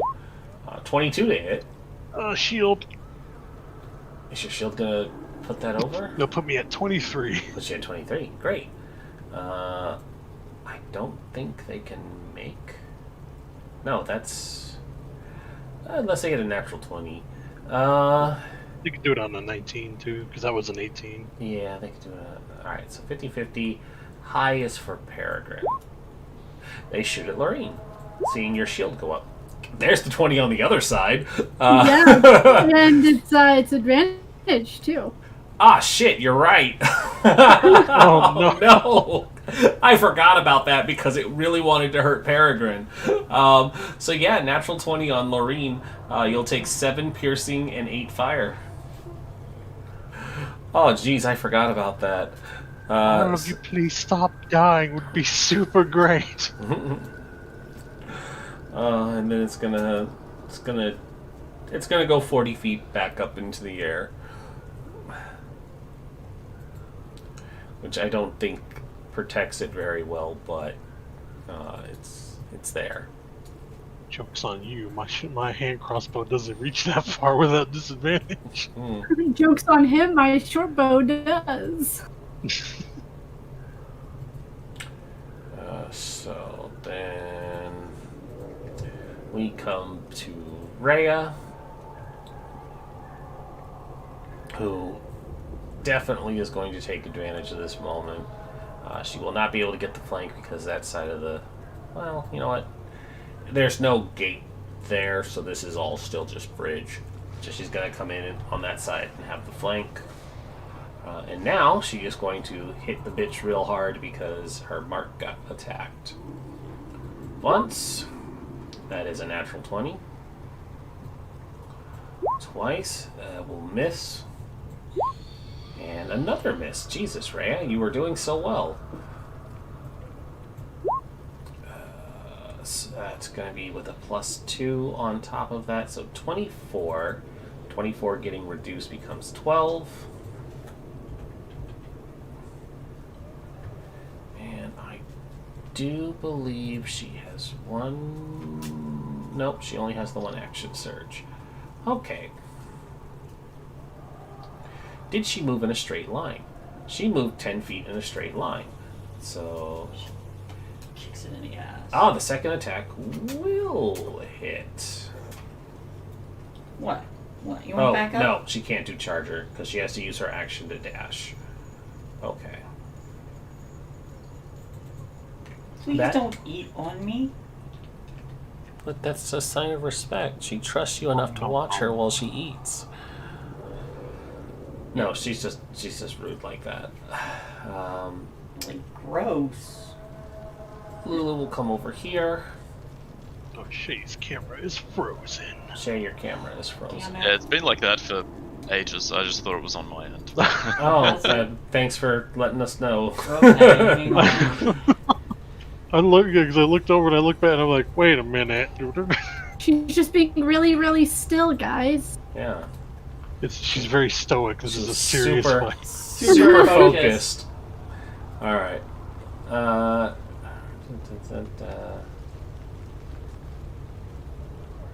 thought she had a helpful trumpet.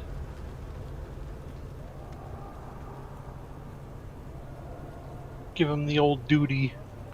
No, she can't reach anybody. I thought she had a trumpet that could help you guys, but she has one that does thunder damage and one that does radiant.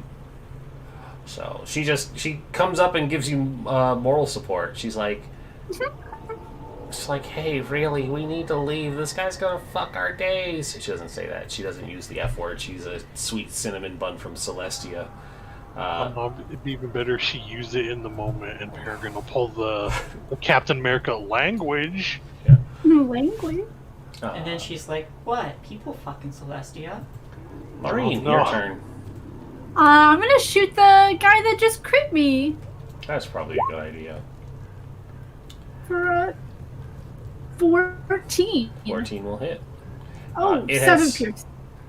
Yeah, I was like, it has 1 health left, so it takes the arrow and falls all the way down. And I am going to use my bonus action to heal. I think it's to healing word Magbell. Yeah, that's probably a good idea. For So 8. he will get 8 healing. And I'm Thank you. thinking I might move.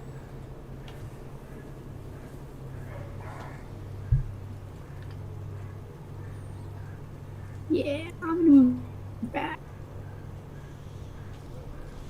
20 feet. Okay. Which means other Spine Devil's turn.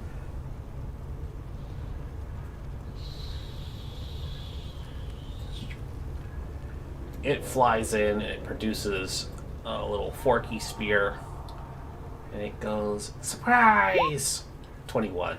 I'd have to make a wisdom save. Yes, it will.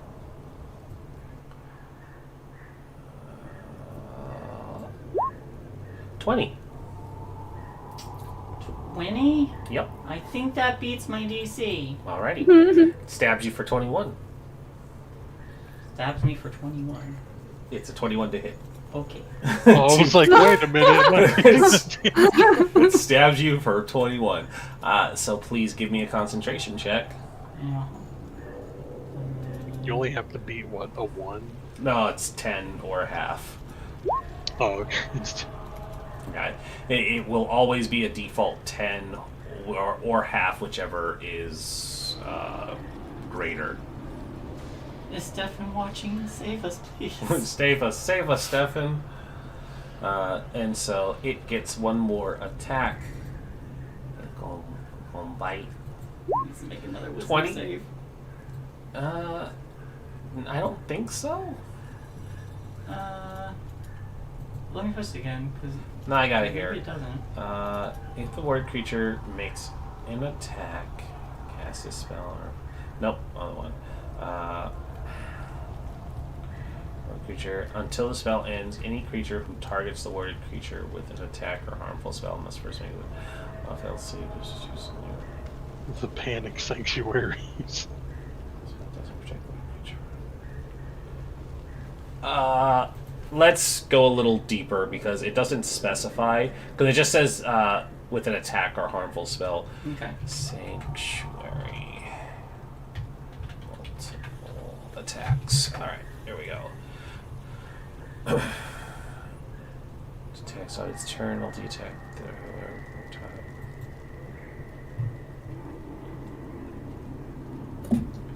If the player has Sanctuary on them, would the monster roll Wisdom to attack with each individual piece or just once to hit? That doesn't actually answer my question. Creature can make multiple attacks on its turn, multi-attack ability, so multi-attack is an action. Make multiple attacks, blah, blah, blah. If you look, any monster has attacks such as Aboleth, blah, blah, it lists it individually, and multi-attack will say something like blah, blah, blah. So even without the general rule, monster stat block usually specifies. That'll be the case. Not looking at Uncanny Dodge. The creature has to make a Wisdom saving throw every time it wants to. Okay, no, that's good for me. As long as somebody else gives a justified ruling, I will roll it again. 4. Yeah, thank So goodness. it would have to direct another attack. So it's not going to do that then, and instead it's going to shoot a Spine at Garner. Flop. Natural 20. This thing needs to die. Huh? This thing needs to die now. Nothing should hurt. Garmer takes 5 piercing and 12 fire. Jeez. That's... Alright. Yeah. That's the spine is what I'm going to get a natural 20 on. Okay. Peregrine. It's okay. It can't. Oh, wait, hold on. And then it flies away. It has flyby attack, so it does not provoke. Okay. Ah, get back here, you coward. Okay, good. You're still in range. It scoots another 5 feet out of range. No, I'm kidding. It just sees me lining up, slowly moves a little bit more like, damn it. Let's see. Any other spell shenanigans I could do? Any spell chicanery.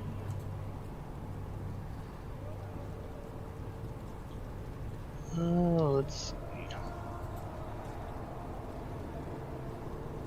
Dang. Nothing on if you cast web on a flying creature. It's like, fuck you. See you later, nerd.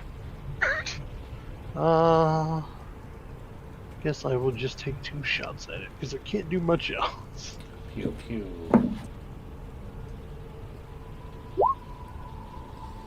Both will hit. 18.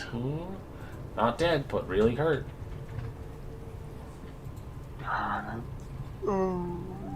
Branding smite.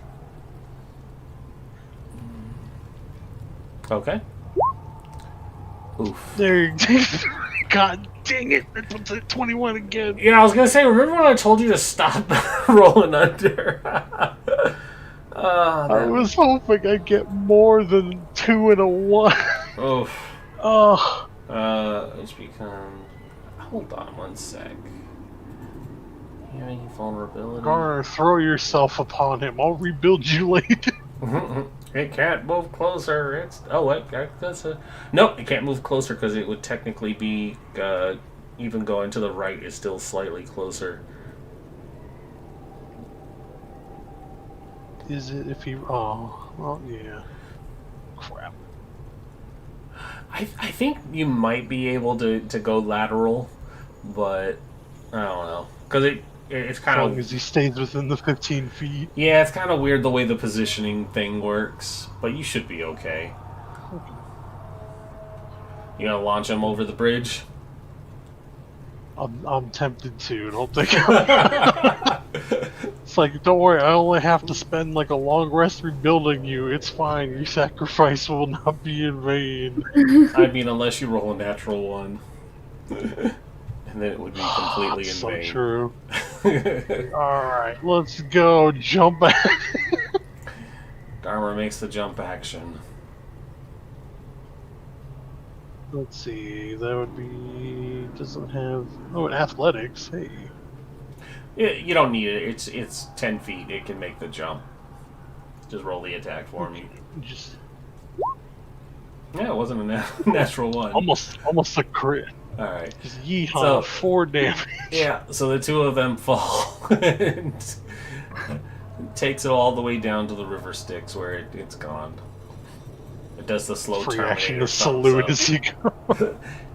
And now when you bring it Apparently back, does it's that, like, I don't salute remember us. any of that. I don't remember anything.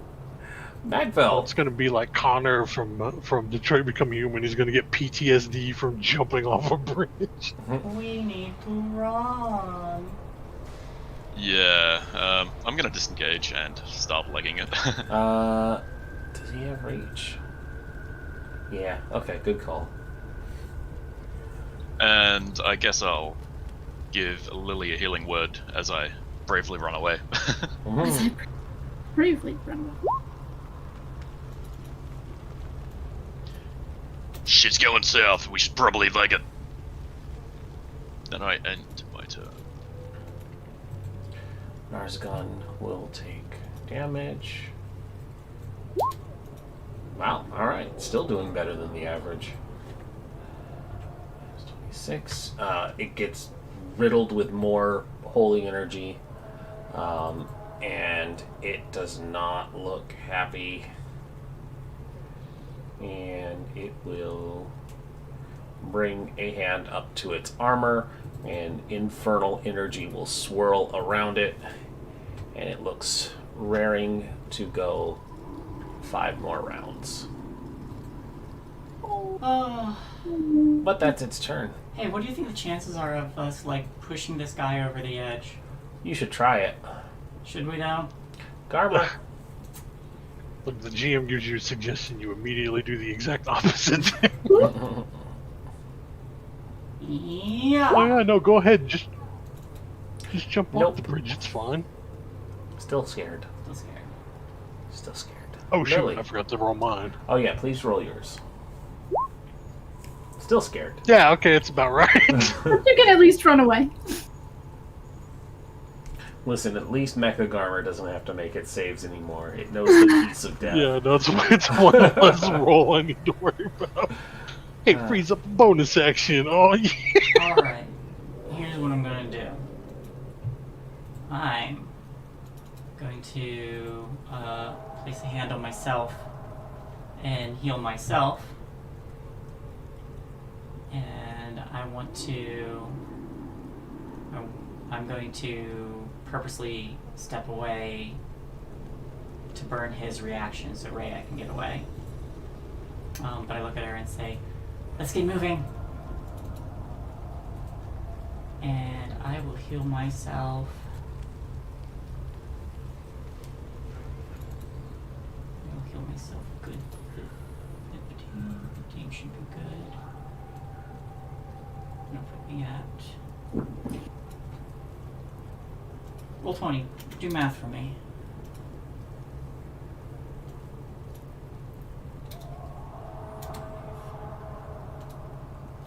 Okay. Yeah. Whoops. That's 5, 10, 15, 20, and I'm out.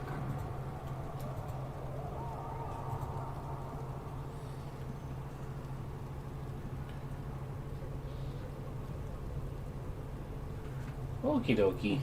He gets a reaction. I know. I like the wording on Sanctuary. It says it can choose a new target to attack. I just spell it on myself as I go. Did you? Yes. Okay.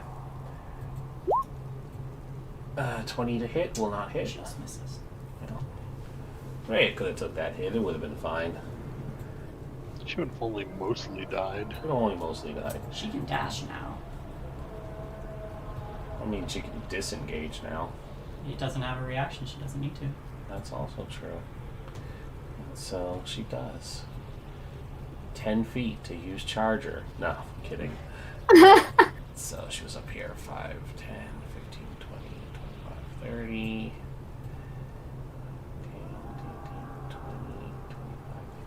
30. Alrighty. Lulu is going to take that advice as well, and she's going to flutter down to Laureen because she's not going to actually leave anybody. Laureen, your turn. I was hoping at least one person would stay over there. I am going to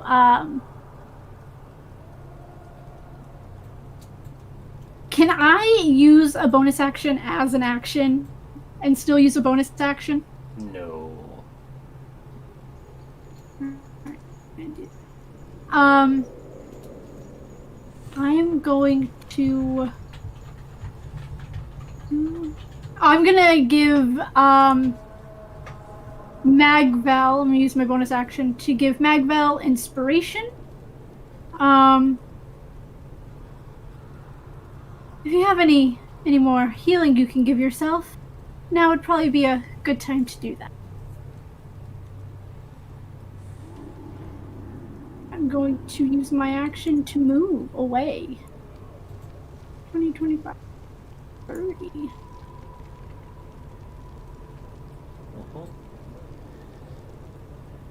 And then I'll use my action to dash. Alrighty. So that'd be 60 feet. Yep. Peregrine.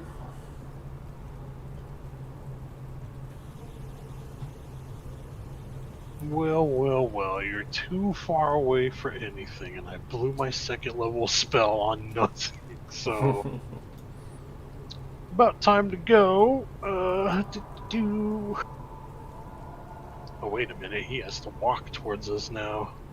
Yep, he would have to walk towards you. Let me see how big this is. Yeah.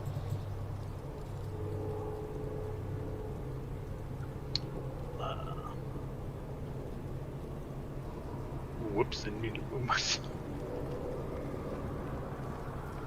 I will cast Grease right in front of him, like an asshole. Okay. Actually, no, I'll cast it right on him. It's like, take that, jerk. Dex Yeah, saving he's throw, please. He's within reach. Okay.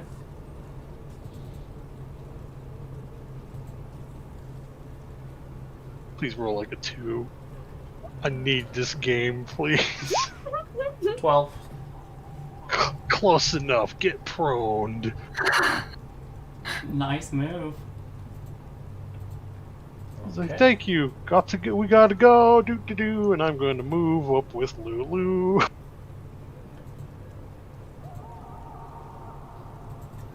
Alright, Magville? Yeah, I think Magville is going to just keep legging it. Oh. Ah, fucking, he's prone now. Mm-hmm. I was thinking about throwing a javelin. Still scared. Just remember the memory of Mechagarmer and keep moving. You know, Yeah, I'm just I could gonna- always heal my wolf. I mean, also true. Also true. Or, you could heal yourself. Or you could be selfish. Heal yourself. I certainly could do that, couldn't I? Mm-hmm. Except I'm out of first level spells. Dang. This No, is that what happens means when you upcast- multi-class. No, what that means upcast cure. Oh wait, I don't think you have second level people. He's not a warlock. He doesn't auto upcast. Anything else, Um, Manuel? I'm gonna move down to there, then huff a potion. Okay. You can add your inspiration to that. Is that still a D6 rather? I want to say yes. Yes, it's a D6. Not bad, thank you. And yeah, I'll end my turn there. Okay. Narzagon.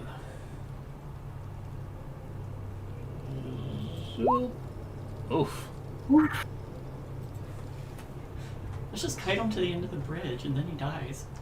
Well, I mean, the Narzagon's not an idiot. It stands up, and it walks to the other side of the bridge, and watches you all. It's no longer standing on the enchanted bridge. Everybody, ranged attacks now. I'll let you know when I stop peeing my pants if I can do that or not. Yep. So, it waits. Garmer. Garmer's like, nope.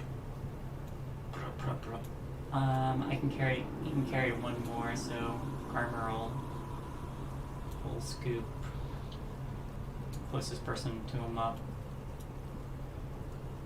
And just pick up Rhea. Okay, move down and I'll move her.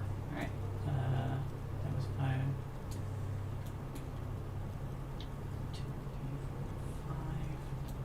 Alright, so that was 5, 10, 20, 25, 30, 35, 40, 45, 50. You can get there.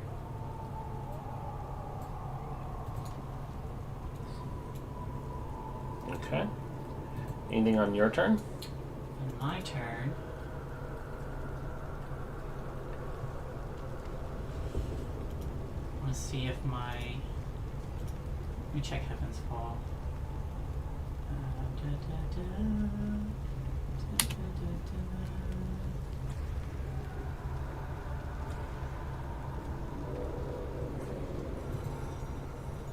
This property can't be used again until the next dawn. Okay. I already use it, so I use my action to pet Carmen, say you're a good boy. Okay, Love you. what are we actually doing so we can keep moving the initiative? Still running. Okay. Well, I mean, you used your movement on the wolf, so Yes. what are you doing? Anything? Nah. Okay. At the top of the initiative, what is the plan? Are you all leaving the bridge?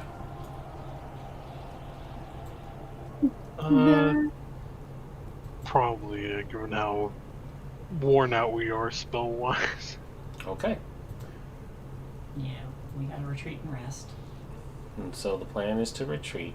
And so as you all draw back from the bridge, the woman and her children poke their head up from the safety of the other side of the bridge, going, "It looks too dangerous to cross now.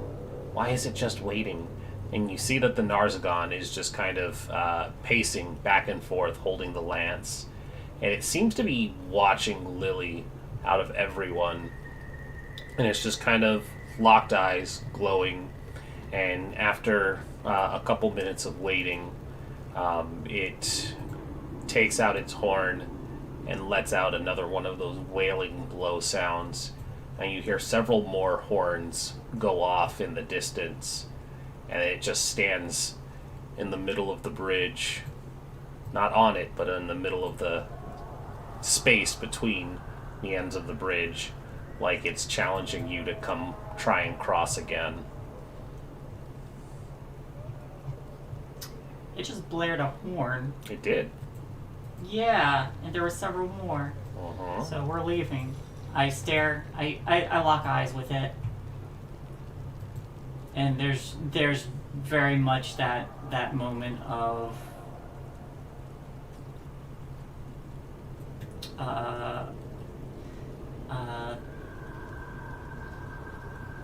just that knowing moment before turning and leading everyone away. Got bigger things to worry about right now. And when that horn goes off, we gotta flee.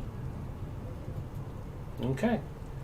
And so we are well over our break time, so why don't we pause here and then we can come back and finish up the rest of the session. So everyone get up, stretch, grab something to drink, because that fight took 2 hours. Oof. Alright, stay tuned. We'll be back.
Man, imagine if I had used the artillerist artificer, where I could have actually knocked things off the bridge. Man, I was hoping that somebody would have stayed close so that I could get sneak attack and psychic blades, but no, everybody had to run.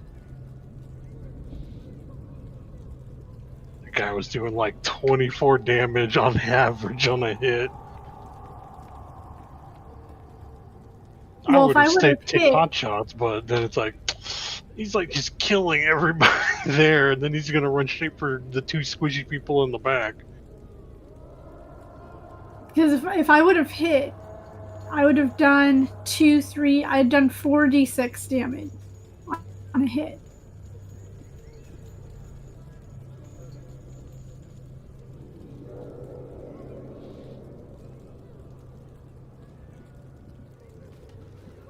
Oh, thank God. Need to make sure. Had to dig around, but I found some ice cream in a freezer, so I'm gonna eat the Oh, shit out I of it. hate you. I want ice cream so much. It's super old. My body's like, I don't care, it's super cold. We don't keep ice cream in the house because I'm not supposed to eat it. The intolerance of lactose. Yeah. If it makes you feel any better, I'm lactose intolerant. I'm eating shit out of this ice cream. I mean, I'll still eat the ice cream, but I have to wait for the ice cream truck to come around. You know, I found that eating the lactose ice cream, that I can handle easily. And I'm lactose sensitive too. Yeah, I don't eat ice cream enough to, because I have frozen yogurt that I like. I also like That I yogurt. get sometimes. Nice. But I Like, mean, I'll eat this I and have I'll to get have an upset dairy-free stomach in yogurt about- too. Like, I'll I eat this, will I'll get have an the upset. stinkiest poops. For me, it makes me have like severe acid reflux. So it's great. Ice cream tastes just as good coming up as it did going down. But I get around the cheese thing because if you eat aged cheese, there's not as much lactose in it, so it doesn't do anything to you. So I just go for like the sharpest aged cheddars that you can buy without it costing like $8 billion.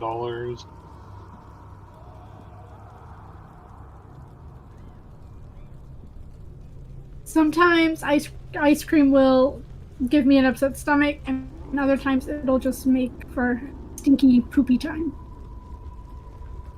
Isn't the body a marvelous machine?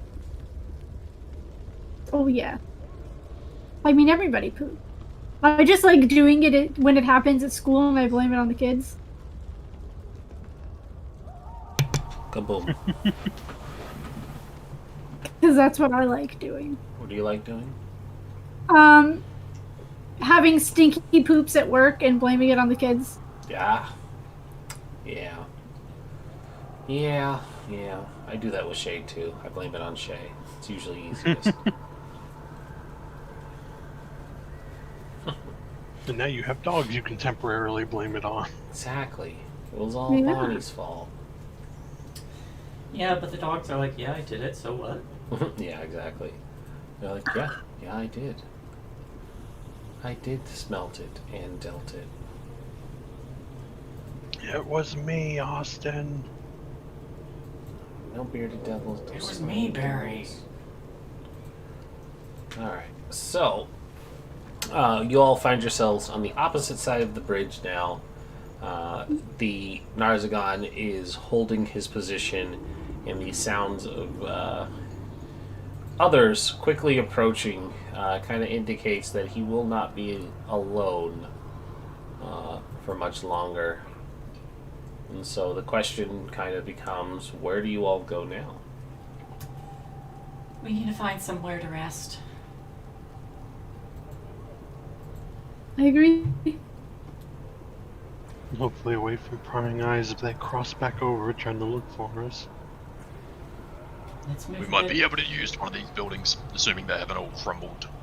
Yes, let's move a bit further away. Find a place to hold up. Alright. Everybody's going to go looking for somewhere to hole up. Yeah. Alrighty. Let's see what I have. Building available. that's hopefully mostly covered. Wholly covered. Let's see what it says for the city here.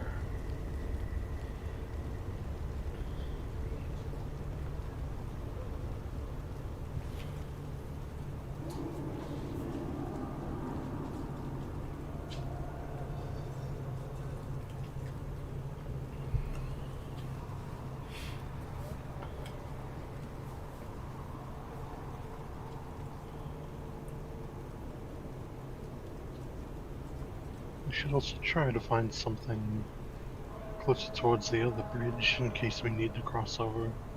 And these people stay here on this one.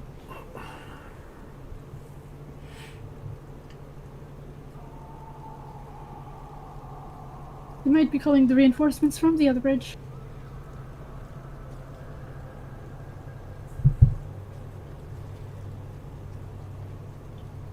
Or deeper in the city. Okay. Well, I that got too. I got something here for you.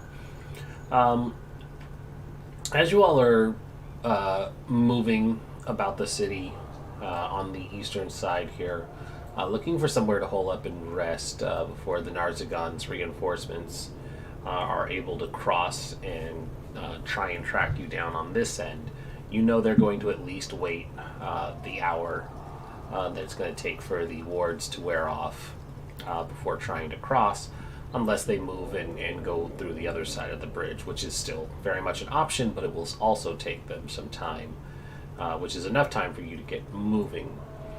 As you're looking for someplace that seems safe, you all end up hearing the sounds of conversation coming down an alleyway. Moving towards it, I'm assuming cautiously, you notice that there is a halfling man, well dressed, but the condition of it is a bit shabbier, being somebody who survived Elturel being dragged into Avernus. It's a little frayed and burnt. He looks a bit dirty.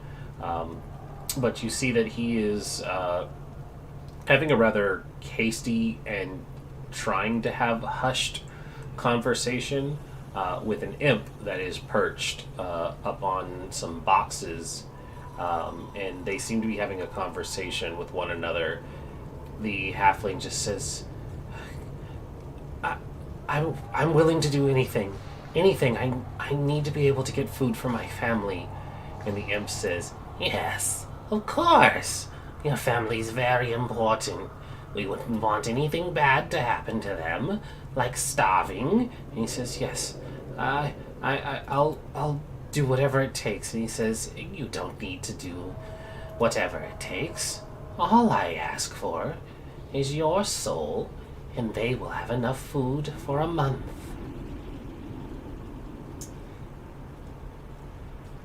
Definitely approaching this.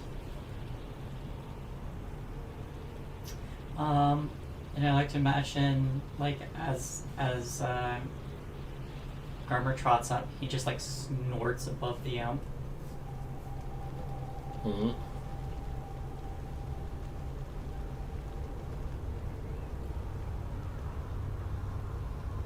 The two turn in regard, and the imp says, what do you want?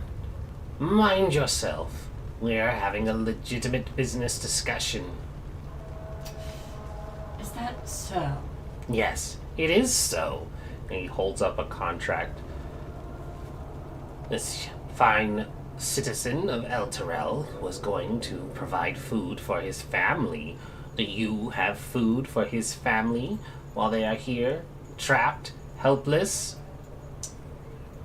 What does this contract say? He is not going to show you.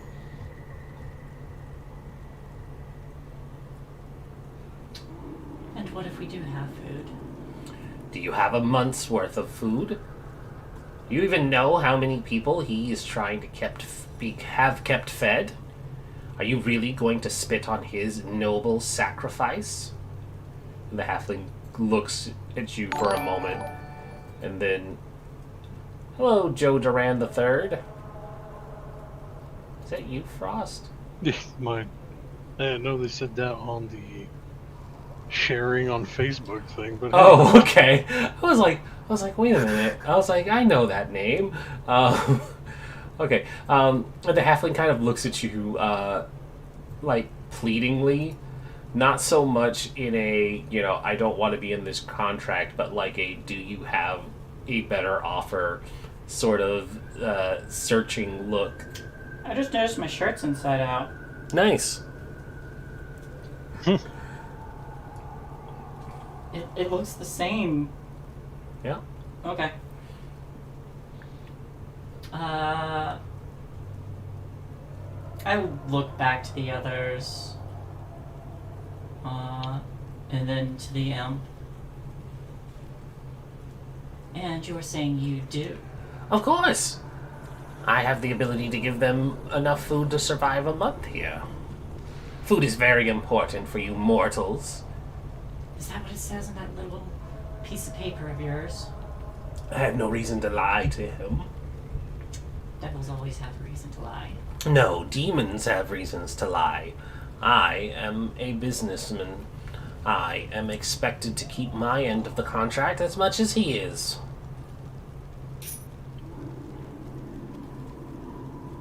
it's true. He might try to shift the contract more in his favor, but he will deliver on what was promised. Favor? What is the cost of a soul? There will be several souls lost here in Avernus if they starve to death. What's one compared to the needs of the many? Well, if that's how you feel, then you wouldn't really mind us taking a look at that little piece of paper of yours. You're not part of this negotiation. Sir, are we part of this negotiation now? Shall we represent you? He looks at you for a moment, and then he looks at the imp, and the imp starts to roll up the contract and says, I can find other souls. His family can starve.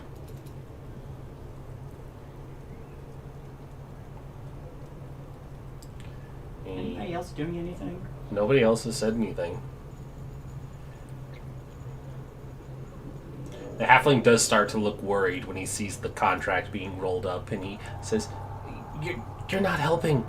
My family's going to starve. Unfortunately, we are not in territory where we have the advantage in anything. Actually, I did prepare.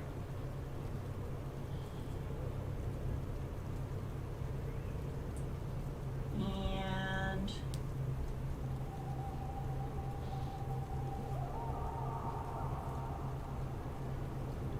I don't suppose one of you can magically conjure food. I don't suppose one of you could magically conjure food for a whole month.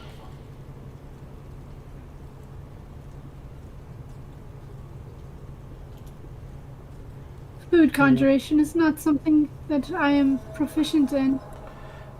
And most people don't think about where that food comes from. You have to take the food from somebody, somewhere. It just doesn't epiphorate out of nowhere. I'll be able to eventually. Eventually. You hear that? She'll eventually be able to feed your family. I hope they can last that long. You talk like I haven't stocked up, and this guy's getting on my nerves.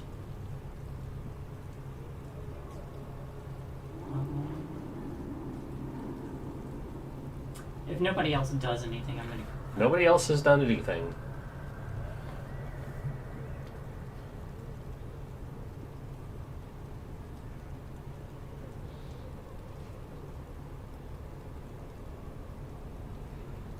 Alright.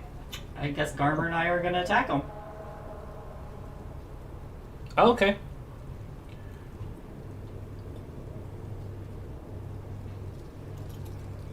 Please make an attack roll. Cross, would you like to do something before I do this? I don't have like anything I can do. Uh-huh. I don't have food conjuring. I have rations, but I don't think it's gonna last all that long. I have a good bit of rations.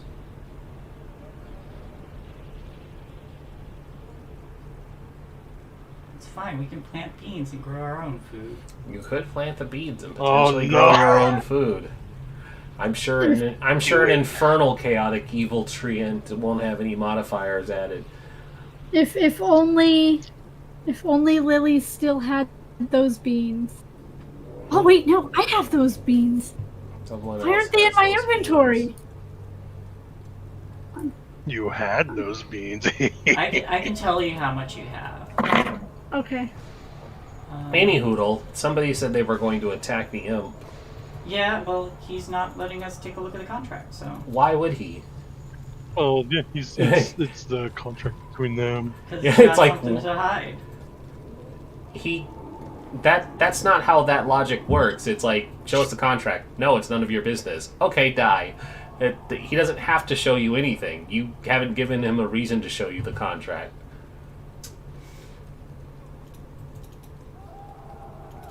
You said you were attacking. Are you going to follow through with that?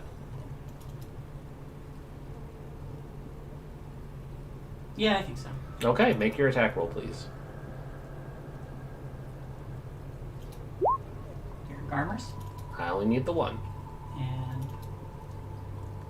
Oh, if I can only do one, then I would do me. Yes, you did yours. Oh, no, do yours, because you're attacking. Okay. And so, I would smite. you're gonna burn a smite on this? My last level, yeah. Yeah, go ahead. I don't trust this thing. Sure. It's just like a 2 hit point messenger. I mean, it's a 10 hit point imp, so Lily channels all of her fury into this smite, slicing through the imp. The imp is cut in half, and it says, "I hope your family can survive on well wishes," as it splits in half and dies because it is a native to this plane. The contract tumbles to the ground at the halfling's feet, and he collapses and he goes, "What have you done? You've killed us all. I just saved your soul. My soul is nothing compared to the suffering of my children." Now you have a chance to look at the... And yeah, sure. Now you can look at it, yeah. I'll pick it up. Mm-hmm. And at the mention of rations, he goes, "Do you have a month's rations to keep us alive? Each of us?" I have a bag of beans. He just gives Laureen the most indignant look. That's literally all she's got. He literally gives you the Leo DiCaprio squinty-eyed stare.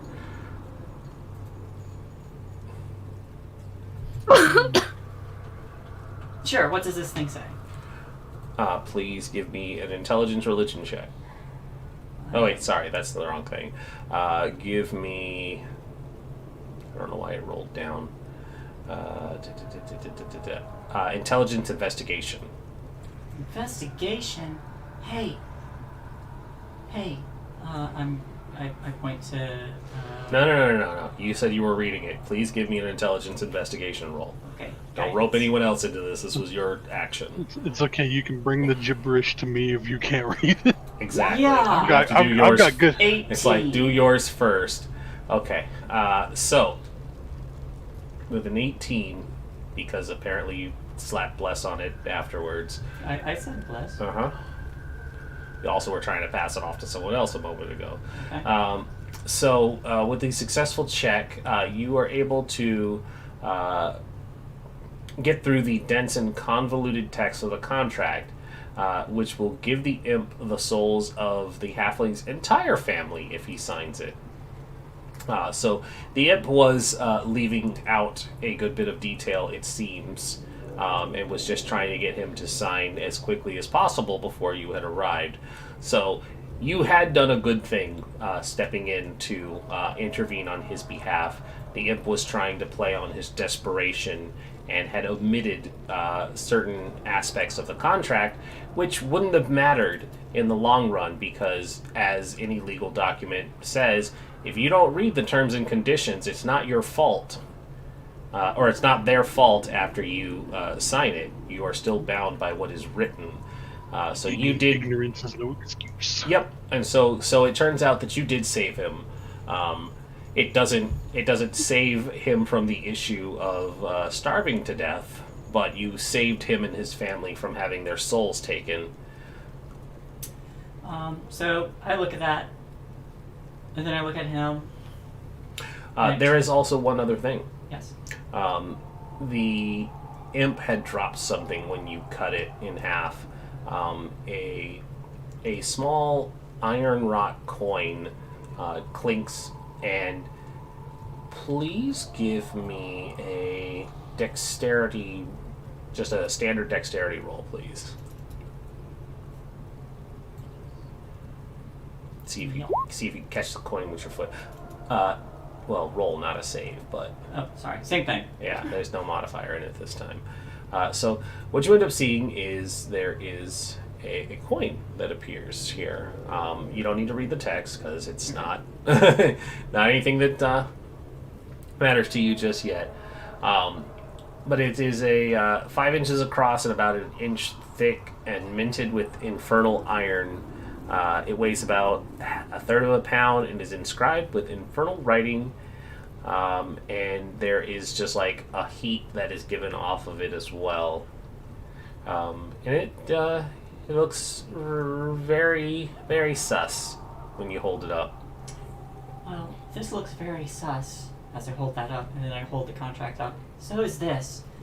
You might want to read a little more thoroughly. You would have sold the souls of your entire family had you signed this. He squints at the contract and says, I can't read it at all. Oh. Why would you sign something you can't read? Oh, I don't speak infernal. Why? That doesn't answer my question. Why not ask him to translate it for you? He was translating it. He said if I signed this, my family would be safe and I would give up my soul. Yeah, he did not translate the entire thing. It says you would give up the souls of your entire family. Huh. Sneaky devil. Yeah, do not... He wasn't lying to me. I still am giving up my soul. He just didn't tell me that I would be giving up everyone's soul. I'm incredibly grateful that you showed up when you did. He says, where are my manners? My name is... And I already lost the page because I closed it like a dum-dum. Hold on. Stevicus. Stevicus Livicus. He is totally livid. No, he has an actual name. It is... Is it? Nope, not that one. Not that one. There we go. He says his name is Pilster Pebblehuck. That's a name. It's a halfling name. Pilster Pebblehuck. They huck pebbles. That's what they are known for. Alright. Pilster Pebblehuck. He says, my family, we've been hiding in the basement of my bakery, but we are running out of food, as I said. There was enough to last us for a while, but helping other survivors and those that were not so grateful had taken food, and my family is going to starve sooner or later. But I was hoping to find some kind of provisions. Well, we are headed to the High Hall. We've already got another family on their way there. I'm sure you're more than welcome to...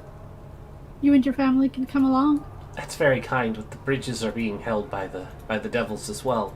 It's far too dangerous to try and cross with 13 people.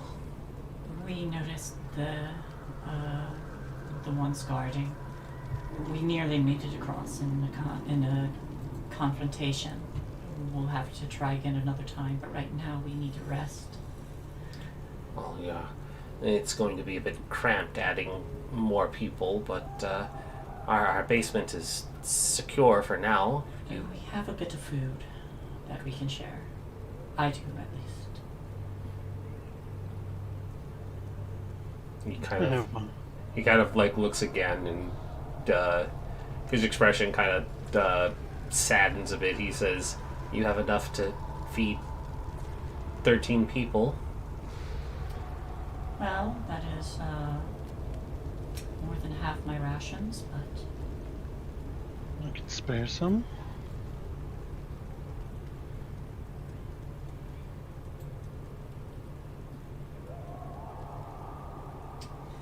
yes.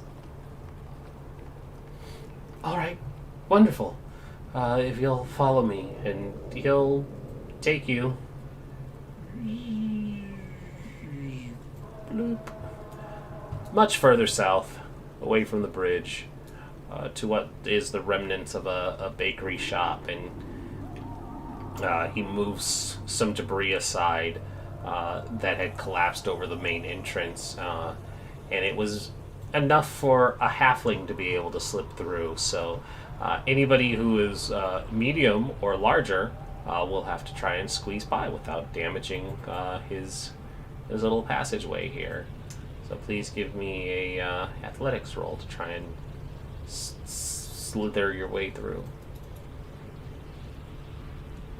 Yes, my -1 saving throw. I'm a minus. Peregrine gets stuck because he rolled first. Peregrine's feet kick on one side of the... Of course, it was a 1 too. Yep. So, please, everybody who wants to try and either push or pull Peregrine, because he was the first one to enter, you can either push him forward or pull him out, but he is currently stuck and blocking the entrance. I'll try pushing him forward. With an 11. Mm-hmm. My solution would be less graceful. So Peregrine, you are pushed through. Give me another athletics roll with advantage now. Okay. Pushing him through doesn't cause the debris to collapse and further block or cause any issues.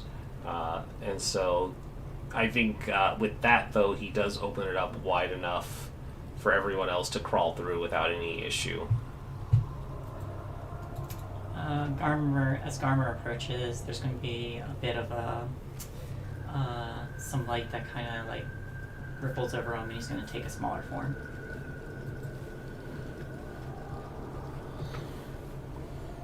Mm-hmm. Rez is being weird. He's sending me weird messages.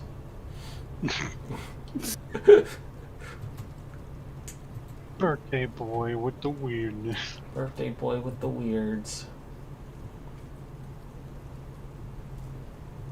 Peregrine, as he's like making his bloody hells, Avernus, fine, I get it. I'll stop eating pastries. Jeez. You do hear the Hidden Lord go, "You have put on a few pounds." Yes, I know. It's on my back. Thank you very much. Listen, at least you got rid of all of that dead weight by chucking it into the river. Hey-oh.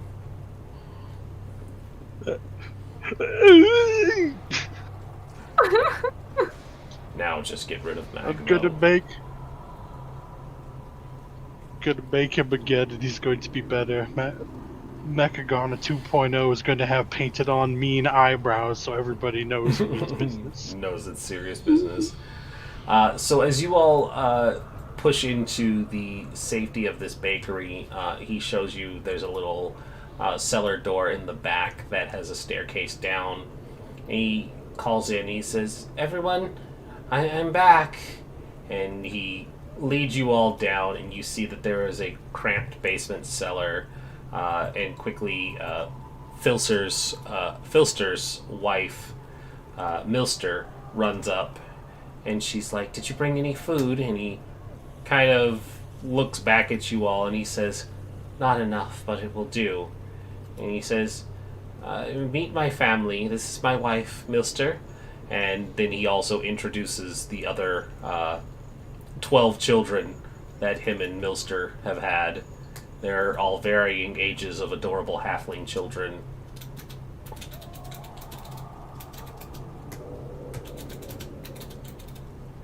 There's Jillster and Wilster. Bilster and Dilster and Ilster and Vilster and Wilster and Tilster Little Elminster. and Little Elminster. I'm gonna be a wizard when I Definitely a grow up. lot of kids. When he gets to the last one, he goes, and this is Jeff. Hey, Jeff. He must be special. No, we just ran out of syllables to go with Ilster. Well, it's a pleasure meeting all of you. Here, I understand you're hungry, and all. How many rations are we giving up for the Pebble Chuck family? They said 13. I will offer 13. There are 13 people very hungry, I will offer 13. so there's enough rations to feed them for today. Yes. Okay, is anybody else being generous? I'll chuck them 5. Okay, I'll give them another 10. so 2 days worth of food for them. Okay. Anybody I will else? give them Lily's bag of beans. What? No, no! How many beans are in there? I don't know. Jay? Aren't there like 4 left? Why would you do that? There's 5. Look, because The only Was there fruit 5 she's got. total? 5 total. I used 1. There were 6 total. I used 1. Okay.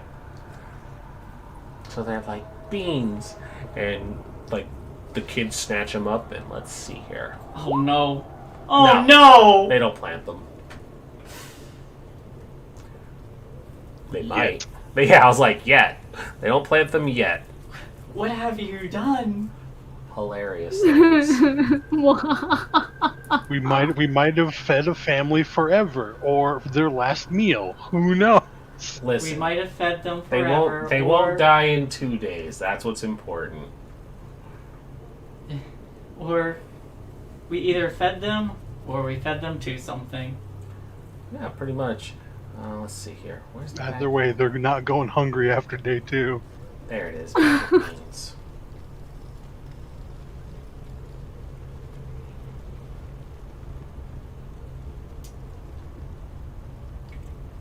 Whomst among us hasn't fed a desperate given a desperate family magic How do you beans have 6 beans? It says there are 4 beans. There were 4, and then you added 2 more for stuff. Why would you do that, Dido?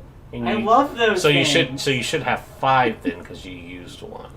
Yes, Okay. Yes. there are 5. Okay. Let's see. Look, maybe they You can could have steal cool them treant back. combat. You get like I one don't of them will grow to steal. an evil one. What Not happens when yet. you Wait dump- till your blackguard turn. It'll be fun. You know what? Those would have been fun to use trying to get across the bridge. Just send in flaming treants. True, unless they were If they immediately were on turned on our us side. and murdered us. Like they did in I Anakin. don't understand how this bag of beans works. If you just dump the entire bag, it just becomes a bomb. And it's like, but why?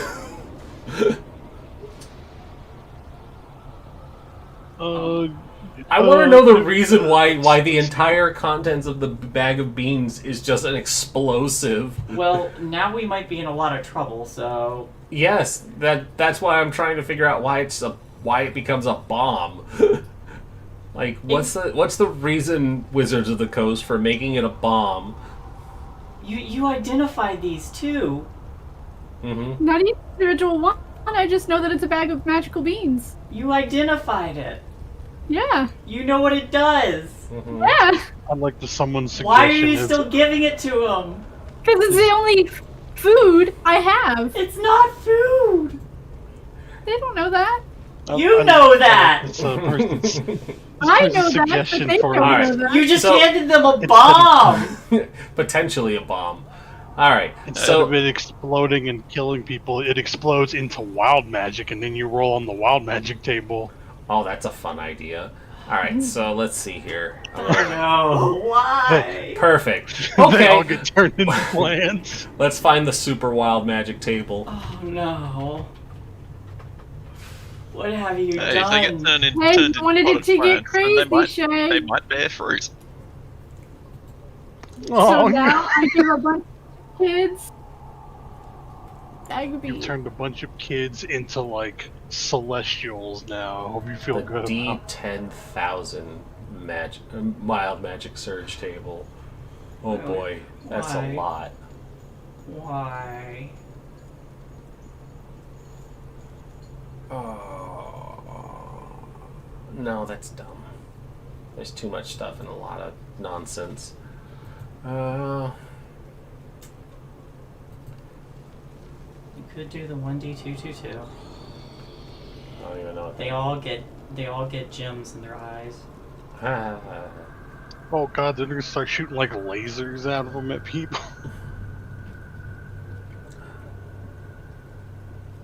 Alright, so they definitely don't think to plant them because it's food and there's only 5 beans in there. But they probably do dump all of the... Not knowing that it's a magic item, they would upend it to dump the beans out. Which I'm not going to make it be a bomb because, God, would it be horrible for you guys to just accidentally murder an entire family. So it's Kill going to... 13 kids. Yeah, I didn't yeah. know that if it was upended, it would be a bomb. You but identified it. You do know that. that doesn't mean I read what it did. It doesn't mean she knows that she knew out of character. And to be honest, I didn't know that either. I thought it only had the planting effects, which is why I was like, why does it become a bomb? I Okay. just figured worst case when you dumped it out, they would, You- like, automatically Somebody, plant them. you please, guys- please roll me. Please roll me. 5D222. 5 D200s. One for each bean. There's going to be a wild magic effect on each bean. I know, we should let Dido decide Dido should their do it. fate. Yeah. Dido should decide their fate. I had to take my thing off. So, okay, what is it? What am I rolling? 5D200. These kids are gonna, like, melt into gelatinous cubes or something. So first up is an 11. 11.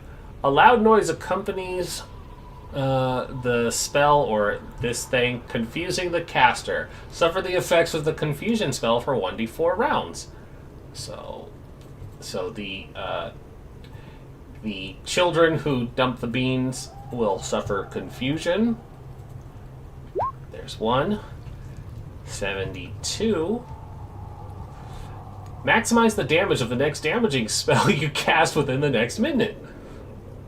I feel so powerful, but I have no magic. I don't see how this could backfire with the magic table of beans. 100. The spell has double effect. God damn it. I feel this escalating into something awful. Dido. You summon a Tarask. Okay. 107. Take advantage on the next 2 rolls where it can be used. That's good. That's good. They can roll to not starve. That's nice. Yeah, for the exhaustion, for starving to death. 109, so that's 4. 137, please don't be something horrible. Ah, okay. Interesting.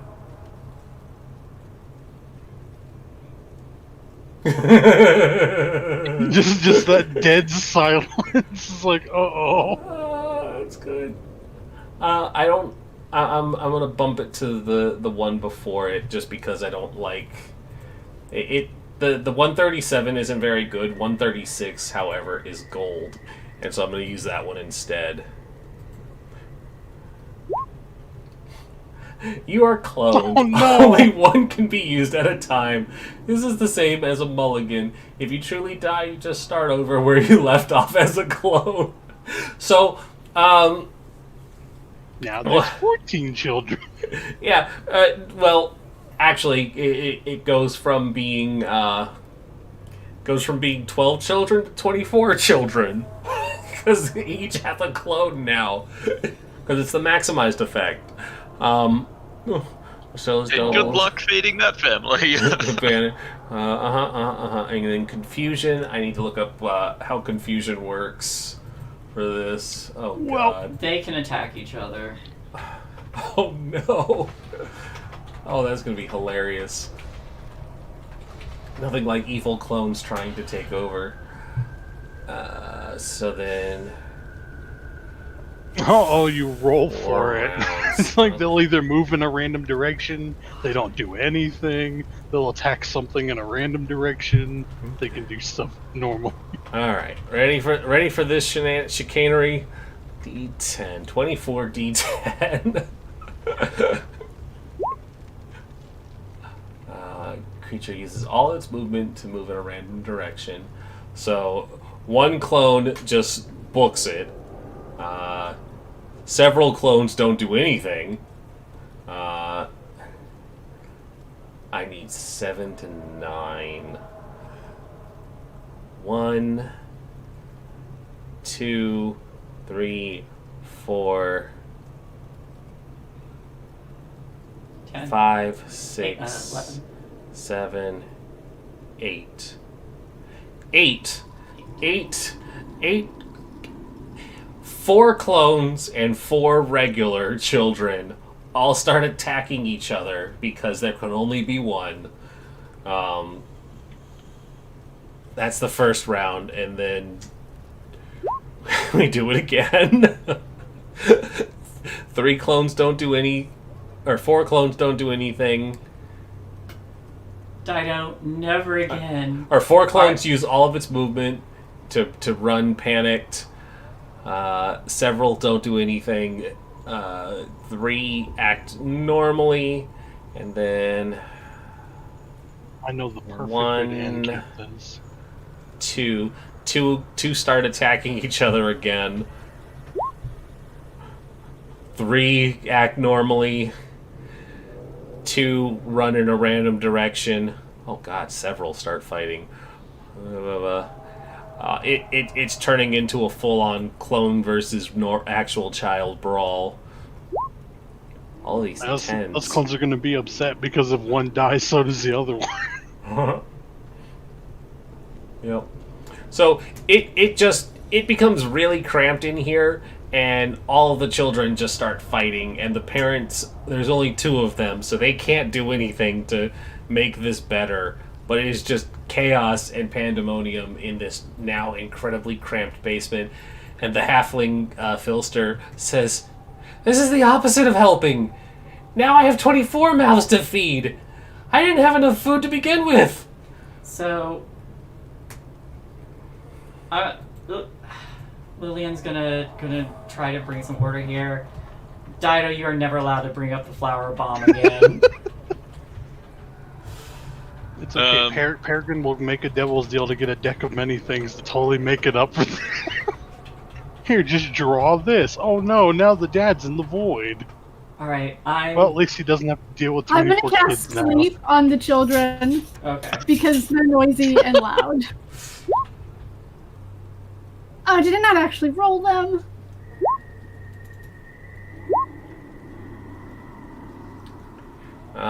They probably only have like 3 HP apiece. So, how many times can 3 go into 36? 12? 12 times. So Oh, you put half. So you put you put the clones to sleep. The regular children start crying because they're traumatized at seeing their copies try to murder them. At least half of them are asleep. The clones Well, are asleep. I just looked to Lorraine, I'm like, what did you do? At least they didn't attack us. Why would you do that? That's all I had to offer. Why would you... They were fed. On that note, we end for tonight with the question of why would you do that? as the poor halfling family looks at their 24 children and lament at their inability to even feed 12. Now they have 24. Maybe now they'll keep their legs together. Oh, wait. It just says only one can be used at a time, so the other 12 kids are in, like, stasis. Nah, So, hey, cool. If one of their kids dies, the other one will wake up like everything was just fine. Terrifying these poor parents for the rest of their lives. this is more fun if they're awake. It's okay. You can eat the other 12. It's fine. It's true. Garmer definitely speaks in perfect common. You could just eat the weaker ones. But we will end here tonight and find somebody to raid, because boy howdy, that was a treat. That was my payback for you almost killing me with a treant. Laureen's like, that was for Candle King. I may have almost killed you with a treant, but I also saved you. Laureen's like, don't worry, I'll save them too. Fireball. I'll save them too. I with a don't sweet have release Fireball. of death. Now there's a lot less kids. All It's right. alright, we'll get a deck of many things. I'll pull all of them at once, and shenanigans will ensue. But we're gonna go raid Diesel Shot. They're playing Change Stars, which is on Kickstarter right now, guys. They were able to fund it within the first 6 hours, and they are well into their second stretch goal right now. So if you're interested in fun sci-fi stuff that has capitalist space otters, I know there's a totally different theme going on with that game, but I like to remind everyone that capitalism survives in space, and it is in the form of space otters. And also, my character Rindus is going to be in the book, so look out for that. And if you want to, help get that game get moving, consider pledging as well. Give them some love, say hey when we pop in, and have a great night.